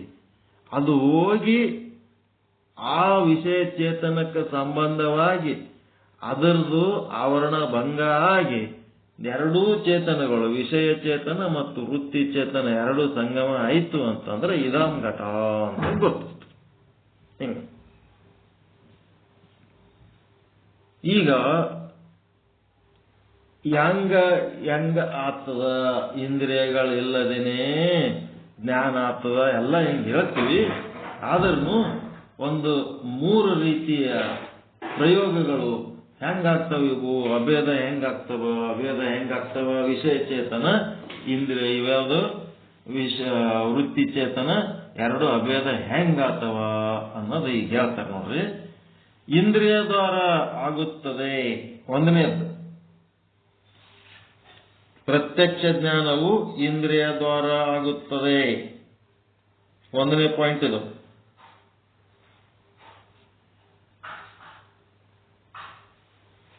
ಇದು ಅಂತೂ ಸುಪ್ರಸಿದ್ಧವಾದದ್ದೇ. ಅದು ಇಂದ್ರಿಯ ದ್ವಾರ ಹೆಂಗಾಗುತ್ತದ? ನಮ್ಮ ಅಂತಃಕರಣ ವೃತ್ತಿಯು ಇಂದ್ರಿಯ ದ್ವಾರ ಹೊರಗೆ ಬಂದು ಕಣ್ಣ, ಕಿವಿ, ಮೂಗು, ನಾಲಿಗೆ ಮೂಲಕ ಹೊರಗೆ ಬಂದು ವಿಷಯ ಚೇತನದೊಡನೆ ವೃತ್ತಿ ಉಪಯುಕ್ತ ಚೇತನವು ಅಭೇದವಾಗುವುದರಿಂದ, ವಿಷಯ ಚೇತನದ ಜೊತೆಗೆ ವೃತ್ತಿ ಉಪಯುಕ್ತ ಚೇತನ ಅಭೇದವಾಗುವುದರಿಂದ ಘಟಾದಿಗಳ ಜ್ಞಾನವಾಗುತ್ತದೆ. ಇದಂತೂ ಗೊತ್ತದಲ್ರಿ. ಇದ್ರಾಗೇನು ವಿಶ್ಲೇಷಣೆ ಮಾಡ್ಬೇಕ? ಘಟಾದಿಗಳ ಜ್ಞಾನವಾಗುತ್ತದೆ. ಹೊರಗಿನ ಜ್ಞಾನವಾಗುವಾಗಲೂ ಕೂಡ ವೃತ್ತಿಯ ಅಪೇಕ್ಷೆ ಇರುತ್ತದೆ. ಇದು 1 ಪಾಯಿಂಟ್. ಅಂತಃಕರಣ ವೃತ್ತಿ ಅದು ಪ್ರಮಾತ್ರ ಚೇತನ, ಕಣ್ಣಿನಿಂದ ಹೊರಗೆ ಹೋಗ್ತದ. ಕಣ್ಣಿಗೆ ಪ್ರಮಾಣ ಅಂದಿದ್ರ ಸಲಾಗಿ ಅದು ಹೊರಗೆ ಹೋಗಿದ್ದಕ್ಕೆ ಅದು ಅಂತಃಕರಣ ಹೊರಗೆ ಹೋಗಿ ಪ್ರಮಾಣ ಚೇತನ ಅನ್ನಿಸ್ಕೊತದ. ಆ ಹೊರಗೆ ಹೋಗಿ ಅದರ ಸುತ್ತಮುತ್ತ ಯಾವುದು ವಿಷಯ ವಸ್ತು ಪ್ರಮೇಯ ವಸ್ತು ಅದ ಅದಕ್ಕೆ ಆವರಣ ಏನ್ ಮಾಡ್ತದ, ಪೂರ್ತಿ ಅದರ ಆಕಾರ ತಾಳತ್ತು ಅಂತಂದ್ರೆ ಆವರಣ ಭಂಗ ಆಗ್ತದ. ಅಲ್ಲಿ ತಿಮಿರಾದಿ ದೋಷಗಳಿರಬಾರ್ದು. ಅಂದ್ರ ಹೊರಗಿನ ಕತ್ತಲು ಇರಬಾರ್ದು, ಒಳಗೆ ಕಣ್ಣಿನ ಕತ್ತಲೇನು ಇರಬಾರ್ದು. ಹಂಗಿದ್ದಾಗ ಇದು ಸಾಧ್ಯ ಆಗ್ತದೆ. ಆ ಪ್ರಮಾತ ಚೇತನ ಹೋಗಿ ಪ್ರಮಾಚೇತನ ಆಗಿ ಅದು ಏನಾಗ್ತದಪ್ಪ ಅಂತಂದ್ರೆ ಆ ವಿಷಯ ಚೇತನದೊಡನ್ನ ಬೆರೆತು, ವಿಷಯದೊಳಗೂ ಎಲ್ಲ ಘಟಪಟಾದಿಗಳಲ್ಲಿನೂ ಅದೇ ಪರಮಾತ್ಮ ಅದನ್ನ. ಅದರೊಳಗಿನ ವೃತ್ತಿ ಉಪಹಿತ ಚೇತನ ಮತ್ತು ವಿಷಯ ಉಪಹಿತ ಚೇತನ ಎರಡೂ ಸೇರಿ ಒಂದಾದಾಗ ಆಭಾಸ ಏನ್ ಮಾಡ್ತಾನ, ಓಹೋ ಇದು ಘಟ ಇದು ಪಟ ಅಂತೇಳಿ ಗುರುತಿಸ್ತಾನ. ಈ ರೀತಿ ಇಂದ್ರಿಯ ದ್ವಾರ ಹೇಗದು ಒಂದನೇ ಪದ್ಧತಿ. ಎರಡನೇ ಪದ್ಧತಿ ಏನದಪ್ಪ ಅಂತಂದ್ರೆ ಈ ಪ್ರತ್ಯಕ್ಷ ಜ್ಞಾನ ಕೆಲವೆಡೆ ಶಬ್ದದಿಂದ ಆಗುತ್ತದೆ. ಪ್ರತ್ಯಕ್ಷ ಜ್ಞಾನವು ಶಬ್ದದಿಂದಲೂ ಆಗ್ತದ, ಕೆಲವು ಕಡೆ ಶಬ್ದದಿಂದಲೂ ಕೂಡ ಜ್ಞಾನವಾಗುತ್ತದೆ. ಹೆಂಗಾಗ್ತದ? ಈಗ ನಿಮಗ ಗುರು ವಾಕ್ಯ ಶಾಸ್ತ್ರ ವಾಕ್ಯಗಳನ್ನು ಹೇಳುವ ಮೂಲಕ ಪರಮಾತ್ಮ ಅಂತ ಒಬ್ಬ ಅದನ, ಪರಮಾತ್ಮ ಅದನ ಅನ್ನೋದು ನಿಮಗೆ ಗೊತ್ತಿದ್ದಿದ್ದಿಲ್ಲ. ಅವ ಅದನ ಅನ್ನೋದು ಜ್ಞಾನ ನಿಮ್ಗೆ ಆಗ್ತಾ ಇಲ್ಲ. ಅಣುರೇಣು ತೃಣಕಾಷ್ಟಗಳಲ್ಲಿ ಪರಮಾತ್ಮ ಓತ ಪ್ರೋತವಾಗಿ ತುಂಬ್ಯಾನ ಅನ್ನೋದು ಶಾಸ್ತ್ರವಾಕ್ಯ ಮತ್ತು ಗುರುವಾಕ್ಯಗಳಿಂದ ಆಗ್ಯದ ಇಲ್ಲ? ಆಗ್ಯದ. ಹೀಗಾಗಿ ಶಬ್ದದಿಂದಲೂ ಜ್ಞಾನ ಆಗ್ತದ, ಪರಮಾತ್ಮ ಅದನಂತ ಅನ್ನಿಸ್ತದ. ಇನ್ನೂ ಡೀಪ್ ಆಗಿ ತತ್ವಮಸಿ, ಅಯಾಮಾತ್ಮ ಬ್ರಹ್ಮ, ಮತ್ತಿನ್ಯಾವದವಲ್ಲ ಮಂತ್ರಗಳು, ಅಹಂ ಬ್ರಹ್ಮಾಸ್ಮಿ, ಮತ್ತ ಇನ್ನೊಂದದಲ್ಲ ತತ್ವಮಸಿ, ಅಯಾಮಾತ್ಮ ಬ್ರಹ್ಮ, ಅಹಂ ಬ್ರಹ್ಮಾಸ್ಮಿ, ಮತ್ತಿನ್ನೊಂದದ ಪ್ರಜ್ಞಾನಂ ಬ್ರಹ್ಮ. ಈ 4 ವೇದಗಳಲ್ಲಿ 4 ವೇದಗಳ ಇವೇನದವ ವೇದಾಂತದ ಎಂಥ ವಾಕ್ಯಗಳಿವು?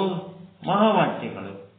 ಈ ವಾಕ್ಯಗಳು ಮತ್ತೆ ಅದರಲ್ಲಿಂದ ತಿಳ್ಕೊತೀರಿ ನೀವು. ನಾನೇ ಬ್ರಹ್ಮ ಅಂತ ಹೇಳ್ಕೆ ಅಸತ್ವಪಾದಕ ಆವರಣ ನಿವೃತ್ತಿ ಮಾಡ್ಕೋಬೇಕಾದ್ರ ಹೆಂಗ್ ಮಾಡ್ಕೋತೀರಿ? ಗುರುವಾಕ್ಯ ಶಾಸ್ತ್ರ ವಾಕ್ಯಗಳನ್ನ ಕೇಳಿ ಕೇಳಿ ಒಳಗೆ ಯುಕ್ತಿಯಿಂದ ಪ್ರಯತ್ನ ಮಾಡಿ ನಾನೇ ಬ್ರಹ್ಮ ಅಂತೇಳಿ ನಿಮ್ಮ ಯುಕ್ತಿಯಿಂದ ತಿಳ್ಕೊಂಡು ನೀವೇ ತಿಳ್ಕೋಬೇಕಾಗ್ಯದ. ನೀವೇ ಬ್ರಹ್ಮ ಇದೀರ ಅನ್ನೋದು ತಿಳ್ಕೋಬೇಕಾಗ್ಯದ. ನೀವೇ ಬ್ರಹ್ಮ ಇದೀರ ಅಂತ ತಿಳ್ಕೋಬೇಕಾಗ್ಯದ. ಅದು ಯುಕ್ತಿಲಿಂತ ಗುರುವಾಕ್ಯ ಶಾಸ್ತ್ರವಾಕ್ಯ ಇವೆಲ್ಲ ಸಿಕ್ಕಬೇಕಂದ್ರೆ ಎಷ್ಟೋ ಪುಣ್ಯ ಬೇಕು. ದೊಡ್ಡ ಸಂತರು, ಮಹಾತ್ಮರು, ಋಷಿಗಳು ಏನ್ ಮಾಡ್ಯಾರ? ಹಿಂದಿನ ಕಾಲದವರು ದೇಹವನ್ನೇ ಆತ್ಮ ಅಂದ್ರು, ಇಂದ್ರಿಯಗಳಿಗೆ ಆತ್ಮ ಅಂದ್ರು, ಮನಸ್ಸಿಗೆ ಆತ್ಮ ಅಂದ್ರು, ಬುದ್ಧಿಗೆ ಆತ್ಮ ಅಂದ್ರು, ಮತ್ತಿನ್ನೇದಕ್ಕೋ ಆತ್ಮ ಅಂದ್ರು, ಅವಿದ್ಯೆಗೆ ಆತ್ಮ ಅಂದ್ರು, ಶರೀರದ ಒಳಗಿಂದು ಜೀವನಲ್ಲಿರುವ ಪಂಚಕೋಶಗಳಿಗೆ ಆತ್ಮ ಅಂತಂದ್ರು, ಅನಾತ್ಮಗಳಿಗೆ ಆತ್ಮ ಅಂತಂದ್ರು. ಯಾಕ? ತತ್ವಮಸಿ ಮಹಾವಾಕ್ಯದ ಜ್ಞಾನ ಅವರಿಗೆ ಸಿಕ್ಕಿರ್ಲಿಲ್ಲ, ಆ ಭಾಗ್ಯ ಅವ್ರಿಗೆ ಇರಲಿಲ್ಲ. ಅವ್ರು ಪ್ರಯತ್ನ ಮಾಡೋದು ಬಿಟ್ಟಿಲ್ಲ, ಒಳ್ಳೆ ಪ್ರಯತ್ನ ಮಾಡ್ಯಾರ. ಅವ್ರೇನ್ ಕೆಟ್ಟವ್ರೇನು? ಅವ್ರ ದೇಹನೇ ಆತ್ಮ ಅಂದವ್ರು. ಅವ್ರು ಮಾಡಿದ ಪ್ರಯತ್ನದ ಮೇಲೆ ನಮ್ಮದು ಮ್ಯಾಲ ಬಿಲ್ಡಿಂಗ್ ಕಟ್ಟಾರ. ಎತ್ತಿನ ಬಂಡಿ ಹೊಡೆಯವನೇ ಕೆಟ್ಟ ಕನಿಷ್ಠ ಏರೋಪ್ಲೇನ್ ಟ್ರೈನ್ ನಡೆಸೋ ಗ್ರೇಟ್ ಏನ್ರಿ? ಎತ್ತಿನ ಬಂಡಿ ಗಾಲಿ ಫಸ್ಟ್ ಅವ ಕಷ್ಟಪಟ್ಟದ ಗಾಲಿ ಕಂಡು ಹಿಡ್ದನತ್ತೆ, ಮುಂದೆ ಎಲ್ಲ ಗಾಲಿಗಳು ಕಂಡು ಹಿಡ್ದಾರ. ಫಸ್ಟ್ ವೀಲ್ ಕಂಡು ಹಿಡ್ದಿದ್ದೆ ಎತ್ತಿನ ಬಂಡಿ ವೀಲು. ಗಾಲಿ ಫಸ್ಟ್ ಇದು ತಯಾರಾದ್ಮೇಲೆ ಮುಂದಿನ ಎಲ್ಲ ರೈಲ್ವೆ ಗಾಲಿಗಳು ತಯಾರಾಗ್ಯಾವ, ಏರೋಪ್ಲೇನ್ ಗಾಲಿನೂ ತಯಾರಾಗ್ಯಾವ, ಬಸ್ಸು ಕಾರು ಎಲ್ಲದರದ್ದು, 2 ವೀಲರ್ ಎಲ್ಲರದ್ದು ಗಾಲಿಗಳು. ಅವೆಲ್ಲದಕ್ಕೂ ಎದರ ಜ್ಞಾನ? ಎತ್ತಿನ ಬಂಡಿ ಗಾಲಿ ಜ್ಞಾನನೇ. ಅದೇ ರೀತಿ ಇವಾಗ ನಾವು ಅಹಂ ಬ್ರಹ್ಮಾಸ್ಮಿ ಅನ್ನೋ ಜ್ಞಾನಕ್ಕೆ ಮೂಲ ಆಧಾರ ಯಾವುದು? ಚಾರ್ವಾಕ ಸಿದ್ಧಾಂತನೇ. ದೇಹವನ್ನೇ ಆತ್ಮ ಅಂತೇಳಿ ಫಸ್ಟಿಗೆ ಕಂಡು ಹಿಡ್ದನಲ್ಲ, ಅದೇನ್ ಇವತ್ತು ಹೋಗ್ಯದೇನದು? ಇನ್ನ ನಾವು ದೇಹ ಆತ್ಮ ಅನ್ನೋ ಭ್ರಮೆದಾಗ ಅದಿವೇ ಇಲ್ಲ. ದೇಹನೇ ನಾನು ಅಂತೇಳಿ ಯಾರ್ಯಾರು ನಿಮ್ ಕಿವಿ ಹಿಡಿದು ಜಗ್ಗಿದ್ರ ಅಂದ್ರೆ ನನಗಿಡ ಜಗ್ಗ್ಯಾರ್ರಿ ಅಂತೀರಿ ನೀವು. ನನ್ ಕಿವಿ ಹಿಡಿದು ಜಗ್ಗ್ಯಾನಲ್ಲ, ನನಗೆ ಹೇಳದನ್ರಿ, ನನಗೆ ನುಗ್ಗಿಸಿದ. ನನಗೆ ಬೈದ ಅವ ಯಾರಿಗೆ ಬೈತಾನ? ನಿಮ್ಮ ದೇಹಕ್ಕೆ ಬೈಲಕತ್ತಾನ. ಆ ಭ್ರಮೆ ಹೋಗಿಲ್ಲ. ಅದು ಹಿಡ್ಕೊಂಡೇ ಮುಂದೆ ವಿಚಾರ ಮಾಡೋದ್ರಾಗ ನಮ್ಗೇನಾಗ್ತದ? ಅಹಂ ಬ್ರಹ್ಮಾಸ್ಮಿ ಬರ್ತದ. ಮೂಲ ಚಾರ್ವಾಕ್ರೆ ನಾವೆಲ್ಲರೂ ಸಾಲ ಮಾಡಿ ತುಪ್ಪ ತಿಂದು ಮಸ್ತ್ ಆರಾಮ್ ಸಿಗ್ಲಾರ್ದ್ರೆ ಸುಮ್ಕೂತೀವಿ. ಏನಾರು ಸಿಕ್ಕಿರುತ್ತ ಪುಕ್ಷೇಟ ಹೊಡಿತೇವೆ ಇಲ್ಲ. ಪುಕ್ಷೇಟ ಭಾಗ್ಯ ಕೊಡೋರಿಗೆ ತಗೊಳ್ಳೋರಿಗೆ ಬೈತೀವಿ. ಯಾಕ? ನಮ್ಗೆ ಸಿಕ್ಕಿಲ್ಲ, ನಮ್ಗೆ ಬೇಕಾಗಿಲ್ಲ, ಅದಕ್ಕೆ ಬೈತಿರ್ತೀವಿ. ಅದೇನ ಸಿಕ್ತಂತ ಬಿಡ್ತೀರೇನು? ಬೇಡಪ್ಪ, ನಮ್ಗೆ ಯಾವ ಪುಕ್ಷೇಟ ಭಾಗ್ಯ ಬೇಡ. ಏನ್ ಲೈಟ್ ಬಿಲ್ ಬಿಟ್ಟಿರ, ಕರೆಂಟ್ ಬಿಲ್ ಎಲ್ಲ ಫ್ರೀ ಆಗ್ಯದ, ಮತ್ತೇನ್ ಫ್ರೀ ಸಿಗ್ತದೆ ಎಲ್ಲ ತಗೋತೀವಿ, ಮತ್ತೆ ಇದ್ರ ಮೈ ಬೈತಿ. ಹೆಂಗದ ಕರ್ಮ? ಏನೋ ಒಂದು ಹೊಸ ಟೈಪ್ ಮ್ಯಾನೇಜ್ಮೆಂಟ್ ಮಾಡ್ಲಾಗತ್ತ. ಮಾಡ್ಲಿ, ಅವ್ರದ್ದೊಂದು ಯುಗ ನಡೆದದ, ನಡಿಲಿ. ಕಾನೂನು ಪ್ರಕಾರ ಸರಿಗಾದೋ ಇಲ್ಲೋ, ಸರಿಗಾದ ಅಂತ ಅವ್ರ ಅಂತಾರ. ಅದರ ಪರಿಣಾಮ ಸರಿಗಿಲ್ಲ. ಅದ್ರ ಪರಿಣಾಮ ಸರಿಗಿಲ್ಲ ಅಂದ್ರೆ ಅದು ಯಾರು ಮಾಡ್ಯಾರ ಅವ್ರು ಅನುಭವಿಸ್ತಾರೆ, ಮಾಡಿದ್ದು ಮಾರ. ಆದ್ರೆ ಈಗ ಸದ್ಯ ಅಂತೂ ಎಲ್ಲರಿಗೂ ಎಲ್ಲೆಲ್ಲಿ ಹಿತ ಆಗ್ಬೇಕ ಹಿತ ಮಾಡ್ಲಕತ್ತಾರ, ಅವ್ರು ಕಷ್ಟಪಡ್ಲಕತ್ತಾರ. ಏನೇನೋ ನಡೆದು ಇರ್ಲಿ. ಏನಾಯ್ತು ಇಲ್ಲಿ? ಶಬ್ದದಿಂದ ಜ್ಞಾನ ಆಗುತ್ತದೆ, ಇಂದ್ರಿಯ ದ್ವಾರನು ಜ್ಞಾನ ಆಗುತ್ತದೆ. ಕೆಲವು ಕಡೆ, ಎಲ್ಲ ಕಡೆ ಅಲ್ಲ. ಎಲ್ಲ ಕಡೆ ಶಬ್ದದಿಂದ ಜ್ಞಾನ ಆಗಲ್ಲ, ಎಲ್ಲ ಕಡೆ ಇಂದ್ರಿಯದಿಂದ ಜ್ಞಾನ ಆಗಲ್ಲ.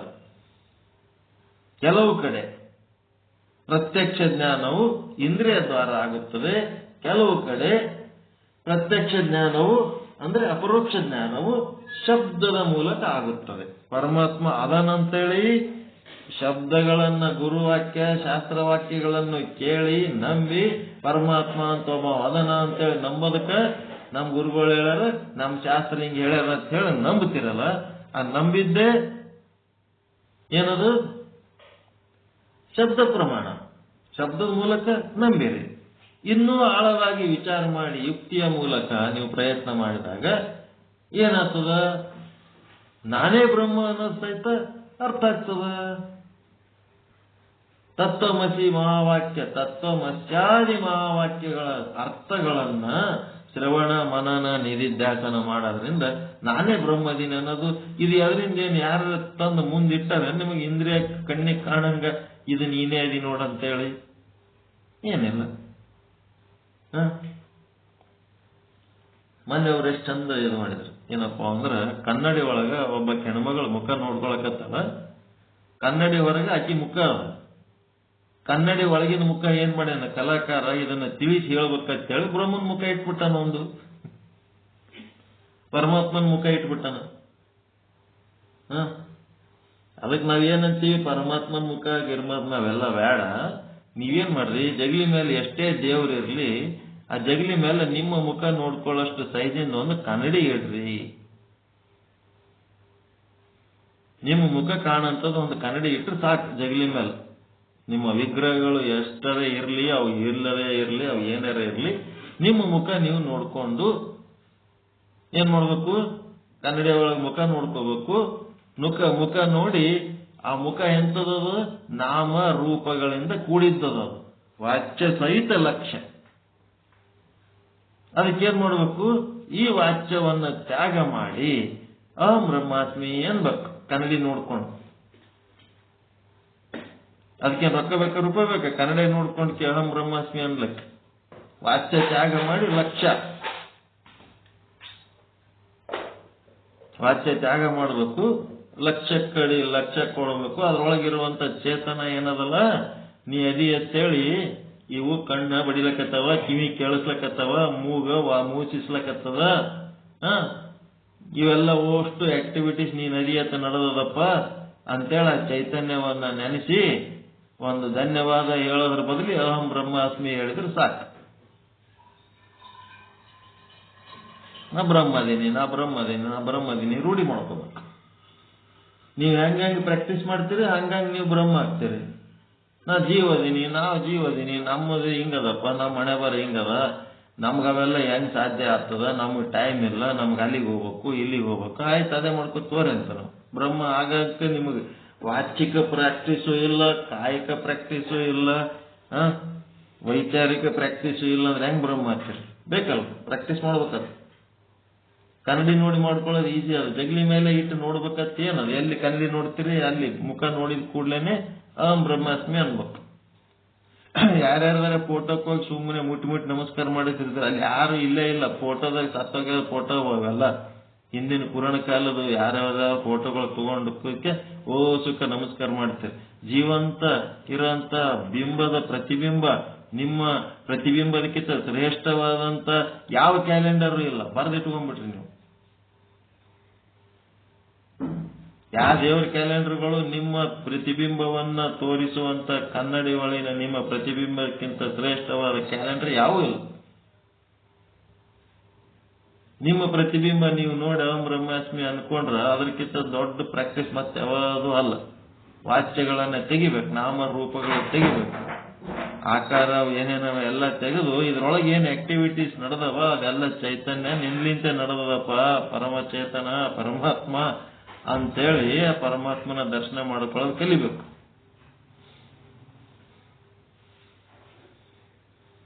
ನಿಮ್ಮ ಒಳಗಿನ ತನ್ನ ಕಲ್ಲು ದೇವರು ದೇವರಲ್ಲ, ಮಣ್ಣು ದೇವರು ದೇವರಲ್ಲ, ಮಡಿಕೆ ದೇವರು ದೇವರಲ್ಲ, ಕುಡಿಕೆ ದೇವರು ದೇವರಲ್ಲ, ಏನೇನದವಲ್ಲ ಅಷ್ಟಾಷಷ್ಟಿ ತೀರ್ಥ ಕ್ಷೇತ್ರಗಳು ದೇವರಲ್ಲ. ತನ್ನ ತಾನು ತಾನಾರೆಂದು ಅರಿತಡೆ ತಾನೇ ದೇವನೋಡ ಅಪ್ರಮಾಣ ಕೂಡಲ ಸಂಗಮ ದೇವ ಅಂತೇಳಿ ಬಾಲಸಂಗಯ್ಯ ಶರಣರು ಬರೆದದ್ದು ವಚನ ಅದು.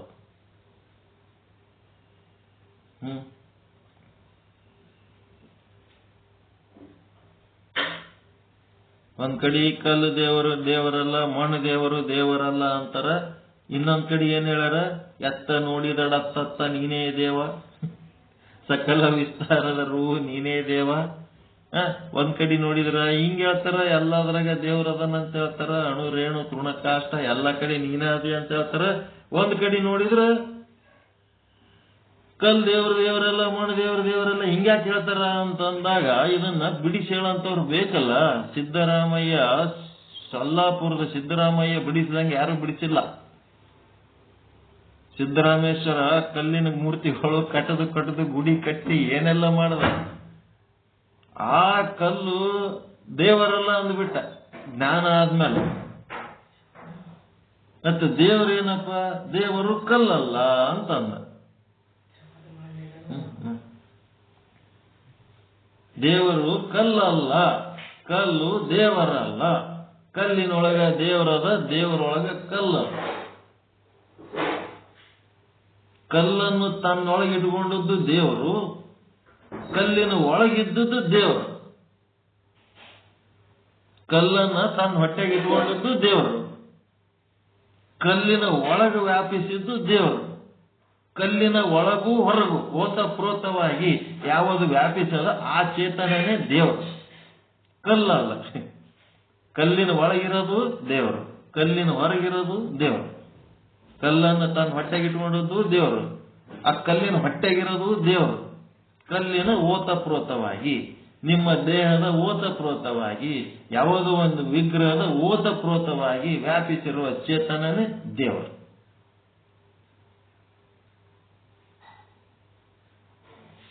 ಇದು ತಿಳ್ಕೋಬೇಕು. ಅದಕ್ಕೆ ಇಲ್ಲಿ ನಿಮ್ಗ ಶಬ್ದದ ಮೂಲಕ ದೇವರದು ಅನುಭವ ಆಗ್ಲಿಕ್ಕತ್ತದಲ್ಲ. ಕೆಲವು ಕಡೆ ಶಬ್ದದಿಂದಲೂ ಕೂಡ ಜ್ಞಾನವಾಗುತ್ತದೆ. ಅಂದ್ರೆ ತತ್ವಮಸಿ ಈ ಶಬ್ದದಿಂದಲೂ ಜ್ಞಾನವಾಗುತ್ತದೆ. ಅಲ್ಲಿ ತತ್ ಪದದ ಅರ್ಥಕ್ಕೂ ತ್ವಂ ಪದದ ಅರ್ಥಕ್ಕೂ ಅಭೇದವಾಗಿ ನಮಗೇನು ಜ್ಞಾನವಾಗುತ್ತದಲ್ಲ, ಎದರ ಅರ್ಥ ಲಕ್ಷಾರ್ಥದ ಅಭೇದ.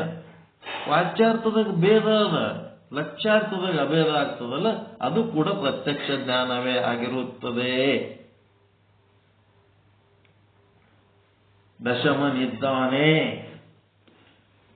ಮತ್ತ ದಶಮ ಬೇರೆ ಅಲ್ಲ, ನಾನೇ ಆ ದಶಮ ಇದ್ದೇನೆ. ಇದೇನ್ ಜ್ಞಾನ ಎದರಿಂದ ಆಯ್ತು? ಶಬ್ದದಿಂದ ಆಯ್ತು. ಪರಮಾತ್ಮ ಅದನ, ಆ ಪರಮಾತ್ಮ ಬೇರೆ ಯಾರು ಅಲ್ಲ, ನಾನೇ ಆ ಪರಮಾತ್ಮ ಅದೀನಿ. ಇದು ಶಬ್ದದಿಂದ ಆಗುತ್ತೆ. ಇನ್ನು ಕೆಲವೊಂದು ಏನಾಗ್ತಾವಪ್ಪ ಅಂತಂದ್ರೆ, ಇನ್ನು ಕೆಲವೆಡೆ ಪ್ರತ್ಯಕ್ಷ ಜ್ಞಾನ ಹೆಂಗಾಗ್ತದ?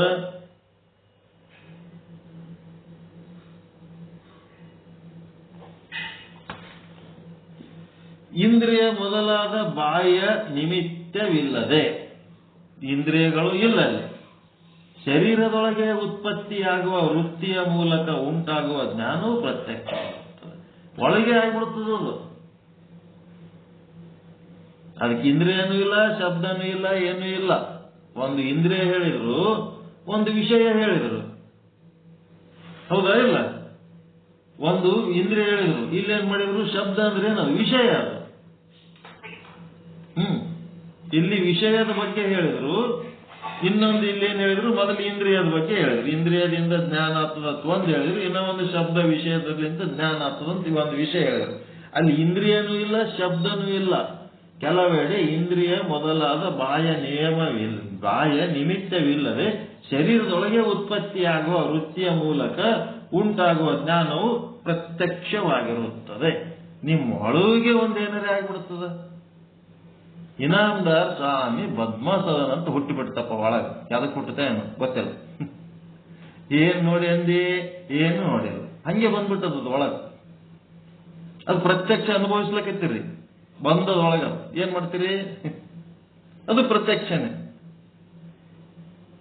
ಅನುಭವಿಸ್ಲಿಕ್ಕತ್ತೀರ ಇಲ್ಲ? ಒಳಗೊಂದು ಏನಾರ ಕೆಟ್ಟ ಅಭಿಪ್ರಾಯ ಹುಟ್ಟುಬಿಟ್ಟಿರ್ತದ. ಚಲೋದನ್ನು ಹುಟ್ಟಿರ್ಬೋದು, ಒಳ್ಳೆಯದನ್ನು ಹುಟ್ಟುತ್ತದೆ, ಕೆಟ್ಟದನ್ನು ಹುಟ್ಟುತ್ತದ. ಒಳಗೆ ಹುಟ್ಟುತ್ತದದು. ಯಾಕೆ ಹುಟ್ಟುತ್ತದ, ಎಲ್ಲಿ ಹುಟ್ಟುತ್ತದ, ಹೆಂಗ್ ಹುಟ್ಟುತ್ತದ ಗೊತ್ತಿಲ್ಲ. ಅದು ಒಂದು ಚಾನ್ಸ್, ಅದು ಒಂದು ರೀತಿಯಾದ ಜ್ಞಾನ ಒಳಗೆ. ಕೆಲವೆಡೆ ಇಂದ್ರಿಯ ಮೊದಲಾದ ಬಾಹ್ಯ ನಿಮಿತ್ತವಿಲ್ಲದೆ, ಇಂದ್ರಿಯ ಮೊದಲಾದ ಅಂತಂದ್ರೆ ಶಬ್ದ ನಿಮಿತ್ತ ಇಲ್ಲ, ಬಾಹ್ಯ ನಿಮಿತ್ತ ಏನೇನು ಇಲ್ಲ, ಒಳಗೆ ಹುಟ್ಟುತ್ತದೆ, ಒಳಗೆ ಹುಟ್ಟುತ್ತದೆ. ಅದಕ್ಕೆ ಅಂತೀರಿ ನೋಡಿ, ಇಂಥ ದುರ್ಬುದ್ಧಿ ಯಾಕೆ ಬಂತು ನಿಮಗ ಅಂತ ಕೇಳ್ತಿರ್ತಾರೆ. ಎಲ್ಲ ಸಲ ನಡೆದಾಗ ಯಾಕೆ ಬಂತು?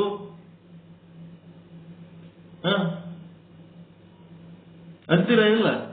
ಎಲ್ಲ ಚಲೋ ನಡೆದಿತ್ತು ನೋಡಪ್ಪ, ಇವಕ್ಕೆ ಯಾಕೆ ಇಂಥ ದುರ್ಬುದ್ಧಿ ಬಂತ ಏನೋ. ಯಾಕೆ ಬರ್ತದ್ರಿ ಅದು? ಒಳಗೆ ವಿಷಯ ಇರ್ತದ. ವಿಷಯ ಪೂರ್ವ ಜನ್ಮ ವಿಷಯ ಏನ್ ಮಾಡ್ತಿರ್ತದ? ವಾಸನೆ ಬಿಟ್ಟು ಬಿಡ್ತದ. ಪೂರ್ವ ಜನ್ಮದ ಒಳಗ ವಿಷಯಗಳಿರ್ತಾವ, ಅದು ಯಾವುದೋ ಒಂದು ವಿಷಯ ವಾಸನೆ ಹಬ್ಬಿಸ್ಬಿಡ್ತದ. ಸ್ವಭಾವದೊಳಗಿರ್ತದ ವಿಷಯ. ಅದಕ್ಕೆ ಬಾಹ್ಯ ನಿಮಿತ್ತವಿಲ್ಲದೆ ಶರೀರದೊಳಗೆ ಉತ್ಪತ್ತಿಯಾಗುವ ವೃತ್ತಿಯ ಮೂಲಕ ಉಂಟಾಗಿರುವ ಜ್ಞಾನವು ಪ್ರತ್ಯಕ್ಷವಾಗಿರುತ್ತದೆ. ಒಳಗೆ ಅನುಭವಿಸ್ತೀರಿ ನೀವು. ಹಿಂದಿನ ಜನ್ಮದ ಒಬ್ಬಾಕಿ ಹೆಣತಿ, ಅಕ್ಕಿ ಬಗ್ಗೆ ಒಂದು ವಿಷಯ ನಿಮ್ಮೊಳಗದ, ಅಕ್ಕಿ ಸಿಕ್ಕಳಪ್ಪ ನಿಮಗ. ಬಾಗಲಾಗಿದ್ದ ಹೆಂಡತಿಗಿಂತ ಕ್ಲೋಸ್ ಆಗಿಬಿಡ್ತಾಳಕ್ಕೆ. ಹಿಂದಿನ ಜನ್ಮದ ತಂದೆ ಸಿಕ್ಕ, ಹಿಂದಿನ ಜನ್ಮದ ಮಗ ಸಿಕ್ಕ, ಪೂರ್ವ ಜನ್ಮದಲ್ಲಿ ನೀವು ಭೋಗಿಸಿದ ಹೊಲ ಮನಿ ಸಿಕ್ತು, ಏನೋ ಒಂದು ಆಯ್ತಪ್ಪ, ಯಾವುದೋ ಒಂದು ಕರ್ಮ ಧರ್ಮ ಸಂಯೋಗದಿಂದ ಅಂದಾಗ ಈಗ ಇದ್ದಿದ್ದಕ್ಕಿಂತ ಅದು ನಿಮಗೆ ಕ್ಲೋಸ್ ಆಗ್ತದೆ. ಎಕಡಿದ ಗಂಟು ಬಿದ್ದೋ ಏನೋ, ಎಕಡಿದ ಗಂಟು ಬಿದ್ದೋ ಏನೋ ಅಂತಿರ್ತಾರ. ಎಕಡಿದ ಗಂಟು ಬಿದ್ದಿರಲ್ಲ, ನಿಮ್ಮ ಒಳಗ ವಿಷಯ ಇರ್ತದೆ. ಹಿಂದಿನ ಜನ್ಮದಾಗ ಅವ್ರ ಜೊತೆಗೆ ನಿಮ್ಮದು ಸಂಬಂಧ ಇದ್ದದ್ದಕ್ಕೆ, ಜನ್ಮಾಂತರ ಸಂಬಂಧ ಇದ್ದದ್ದಕ್ಕೆ ಅದೊಂದ್ ಕಡೆ ಇದೊಂದ್ ಕಡೆ ಹುಟ್ಟಿರ್ತದ. ಮುಂದೆ ಅದು ಎಲ್ಲಾರೆ ಕಲಿತು ಅಂತಂದ್ರ ಭಯಂಕರ ಅಟ್ರಾಕ್ಷನ್ ಇರ್ತದ. ಅದೇನು ಪ್ರತ್ಯಕ್ಷ ಜ್ಞಾನ ಹೌದಾ? ಅಲ್ಲ. ಪರಿಣಾಮ ಮಾಡ್ಲಕತ್ತದ ಇಲ್ಲ? ಸುಖ ದುಃಖ ಅನುಭವಿಸ್ಲಕತ್ತೀರ ಇಲ್ಲ ಅದರಿಂದ? ಮತ್ತೆ ಅದಕ್ಕೆ ಚೇತನವು ಸ್ವರೂಪದಿಂದಂತೂ ಎಲ್ಲಿಯೂ ಭಿನ್ನವಿರುವುದಿಲ್ಲ. ಪರಮಾತ್ಮ ಚೇತನ ಅಖಂಡವಾಗ್ಯದದು, ಎಲ್ಲಿ ಭಿನ್ನ ಇಲ್ಲ. ಆದರೆ ಏನಾಗ್ಯದ, ವಿಷಯದ ಮತ್ತು ವೃತ್ತಿಯ ಉಪಾಧಿಗಳು ಬೇರೆ ಬೇರೆ ಮಾಡಿಟ್ಬಿಟ್ಟಾವ. ವೃತ್ತಿ ನಿಮ್ಮ ಒಳಗಾದ, ವಿಷಯಗಳು ಹೊರ ಜಗತ್ತಿನಾಗದವ. ಹೀಗಾಗಿ ಅದೊಂದು ದೇಶದಾಗದ, ಇದು ಒಂದು ದೇಶದಾಗದ. ಯಾವಾಗ ಆ ವೃತ್ತಿ ಉಪಯುತ ಚೇತನ ಮತ್ತು ವಿಷಯ ಉಪಯುತ ಚೇತನ ಎರಡೂ ಒಂದಾಗ್ತವ, ಆವಾಗ ಜ್ಞಾನ ಆಗ್ತದ. ಉಪಾಧಿಗಳ ಚೇತನದಲ್ಲಿ ಭೇದ ಯಾಕ? ಉಪಾಧಿಗಳ ಭೇದ ಇದ್ದದ್ದಕ್ಕೆ ಅವು ಚೇತನಗಳು ಬೇರೆ ಬೇರೆ ಕಾಣ್ಲಕತ್ತವ. ಆಕ್ಚುಲ್ ಎಲ್ಲ ಒಂದೇ ಅದ. ಯಾವಾಗ ವಿಷಯಾಕಾರ ವೃತ್ತಿಯಾಗುವುದೋ ಆವಾಗ ಎರಡು ಉಪಾಧಿಗಳು ಒಂದೇ ದೇಶದಲ್ಲಿ ಸ್ಥಿತವಾಗಿರುತ್ತವೆ.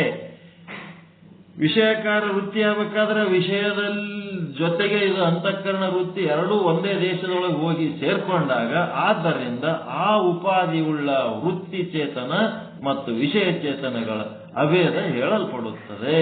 ಅವೆರಡು ಒಂದಾದಾಗ ಅಭೇದ ಅನ್ನಿಸ್ತಿರ್ತದೆ. ಅದಕ್ಕೆ ಆ ವಿಷಯ ಚೇತನದೊಡನೆ ವೃತ್ತಿ ಚೇತನದ ಅಭೇದವೇ ಪ್ರತ್ಯಕ್ಷ ಜ್ಞಾನವೆಂದು ಹೇಳಲ್ಪಡುತ್ತದೆ. ವಿಷಯ ಚೇತನದೊಡನೆ ವೃತ್ತಿ ಚೇತನದ ಅಭೇದ ಏನಾಗ್ತದ, ಅಲ್ಲಿ ಏನದಪ್ಪ ಅಂತಂದ್ರೆ ಡೈರೆಕ್ಟ್ ಇಂದ್ರಿಯ ಇಲ್ಲ, ಶಬ್ದ ಇಲ್ಲ, ಸೀದಾ ಚೇತನ ಒಂದಾಗ್ಬಿಡ್ತದೆ. ಇದು ಭಾರಿ ಅದ.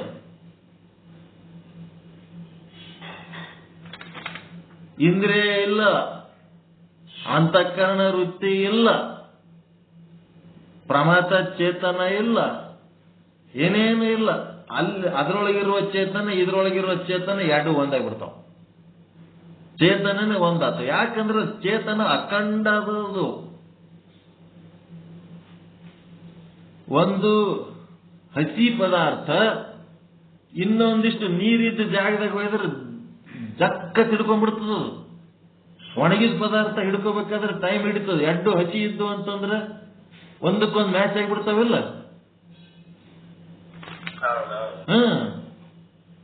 ಹಾಂಗ ಇಲ್ಲೇನದ, ಅದು ಚೇತನನೇ ಇದು ಚೇತನನೇ. ಇಂದ್ರಿಯಗಳ ಮತ್ತು ವಿಷಯಗಳ ಯಾವುದು ಬಾಹ್ಯ ನಿಮಿತ್ತವಿಲ್ಲದೆ ಅವು ಚೇತನಗಳು ಏನಾಗ್ಬಿಡ್ತಾವ, ಒಂದಾಗ್ಬಿಡ್ತಾವ. ವಿಡಿಯೋ ಮಾಡಿ ಹಾಕ್ತಿರ್ತಾರೆ ನೋಡ್ರಿ, ವಿಡಿಯೋದಾಗ ಬರ್ಲಕತ್ತಾವ ಈಗೆಲ್ಲ. ವಿಡಿಯೋ ಭಾರಿ ಕೋರ್ಟ್ನು ಬಹಳ ಚಂದ ಚಂದ ಆದೇಶಗಳು ಕೊಡ್ಲಕತ್ತದ. ಜನನು ಬಹಳ ಚಂದ ಚಂದ ಜೀವನ ಮಾಡ್ಲಕತ್ತಾರ. ಒಬ್ಬ ಯಾರೋ ಸಿನಿಮಾ ಆಕ್ಟರ್ ಅತ್ತ, ಬಹಳ ಹಿರಿಯ ನಟಿ, ಚಲೋ ಅದಳ.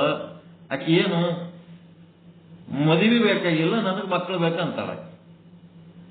ಆಕಿ ಬೇಡಿಕೆ ಅದೇ, ಮದುವೆ ಮಾಡ್ಕೊಂಡು ಇವನ್ ಸಂಗತಿ ಯಾಕೆ ಗುದ್ದಾಡ್ಬೇಕು, ನಾವು ಹಂಗೆ ಮಕ್ಕಳು ಆಡಿಬೇಕು. ಅದಕ್ಕೆ ಮೊದಲು ಏನಿತ್ತ ರೂಲ್ಸು, IVF ಅಂತಂದ್ರ ಅವ್ರೇನು ಮದುವೆ ಮಾಡ್ಕೊಳ್ಳಾರ್ದೆ ಹಂಗೆ ಮಕ್ಕಳು ಹಡಿಯೋದಕ್ಕೆ ಅವೇನು ಇಂಜೆಕ್ಷನ್ ಮಾಡ್ತಾರಲ್ಲ, ಆ ಪದ್ಧತಿ ಪ್ರಕಾರ ಮಕ್ಕಳು ಹಡಿಬೇಕಾದ್ರೆ ಕಂಪಲ್ಸರಿ ಮದುವೆ ಮಾಡ್ಕೊಂಡಿರ್ಲೇಬೇಕು ಅಂತ ಸುಪ್ರೀಂ ಕೋರ್ಟ್ ಇಂದು ನಿರ್ಣಯ ಇತ್ತಂತ, ರೂಲ್ಸ್ ಇತ್ತಂತ. ಎಲ್ಲರೂ ಕೂಡ ಅದು ರೂಲ್ಸ್ ತೆಗೆದು ಹಾಕ್ಯಾರಂತ. ನಿನ್ನೆ ಮೊನ್ನೆ ವಿಡಿಯೋ ಹಾಕಿ ನೋಡ್ರಿ, ದಿನ ಬರ್ಲಕತ್ತದ. ನೀವ್ ಏನ್ ನೋಡ್ತೀರೋ ಏನ್ ಬಿಡ್ತೀರೋ, ಒಂದು ಇಂಥ ಸಾಮಾಜಿಕ ಚರ್ಚೆ ಇಲ್ಲೇ ಇಲ್ಲ ನಿಮ್ಮಲ್ಲಿ. ನಮ್ಗೆ ಎದಕ್ ಬೇಕಂತ ಸುಮ್ ಕೂತ್ ಬಿಟ್ಟಿರಿ. ಆಕೆ ಏನ್ ಮಾಡ್ಯಾಳ, ಮದುವೆ ಮಾಡ್ಕೊಂಡಿಲ್ಲ, ಏನು ಇಲ್ಲ. ಈ ಇಷ್ಟೊಂದು ವಯಸ್ಸಾದ್ಮೇಲೆ ಹೋಗಿ ಅಲ್ಲಿ IVF ಸೆಂಟರ್ನಾಗ ಹೋಗಿ ಒಂದು ಪ್ರೆಗ್ನೆಂಟ್ ಆಗಿ ಆಕೆ ಹಡಿತಾಳಕ್ಕೆ. ಇನ್ನೊಂದು ತಿಂಗಳ 2 ತಿಂಗಳದಾಗ ಹಡಿತಾಳಕ್ಕೆ. ದೊಡ್ಡ ಚರ್ಚೆ ನಡೆದ ದೇಶದಾಗ. ಮದುವೆ ಅಲ್ಲಾರ್ದೆ ಹೆಂಗಿದು, ಎದಕ್ ಮದುವೆ ಆಗ್ಬೇಕು? ಹೆಣ್ಣಿಗೆ ಹಡಿಯೋದು ಅಕ್ಕಿದು ಶರೀರ ಗುಣಧರ್ಮ, ತಾಯಿ ಆಗೋದು ಅಕ್ಕಿ ಹಕ್ಕು. ಅಕ್ಕಿ ಹೆಂಗ್ ಬೇಕಂಗ್ ಹಕ್ಕು ಚಲಾಯಿಸ್ತಾಳ, ನಿಂದೇನು ಅಂತಾಳ ಈಗ ಅಕ್ಕಿ. ಅದ್ರ ಬಗ್ಗೆ ಎಷ್ಟು ಚಂದ ಡಿಸ್ಕಷನ್ಸು, ಎಷ್ಟು ಚಂದ ಮಾನ ಮರ್ಯಾದೆ ಎಲ್ಲ ಗಂಟು ಕಟ್ಟಿಟ್ಟಾರ. ಯಾರೇ ಮದುವೆಯಾಗಿ ಮಕ್ಕಳು ಹಡ್ದವ್ರು ಉತ್ಸವ ಮಕ್ಕಳು ಕಂಡಂಗೆ ಕಾಣ್ತಿರ್ತೀವಿ. ಆಕಿ ಮಾತಿನ ಮುಂದೆ ಅಷ್ಟು ಚಂದ ವರ್ತನೆ ಮಾಡ್ತಾಳ, ಅಷ್ಟು ಚಂದ ಹೇಳಕತ್ತಾಳ, ನಾ ಮಾಡಿದ್ದೆ ಕರೆಕ್ಟ್ ಅಂತ.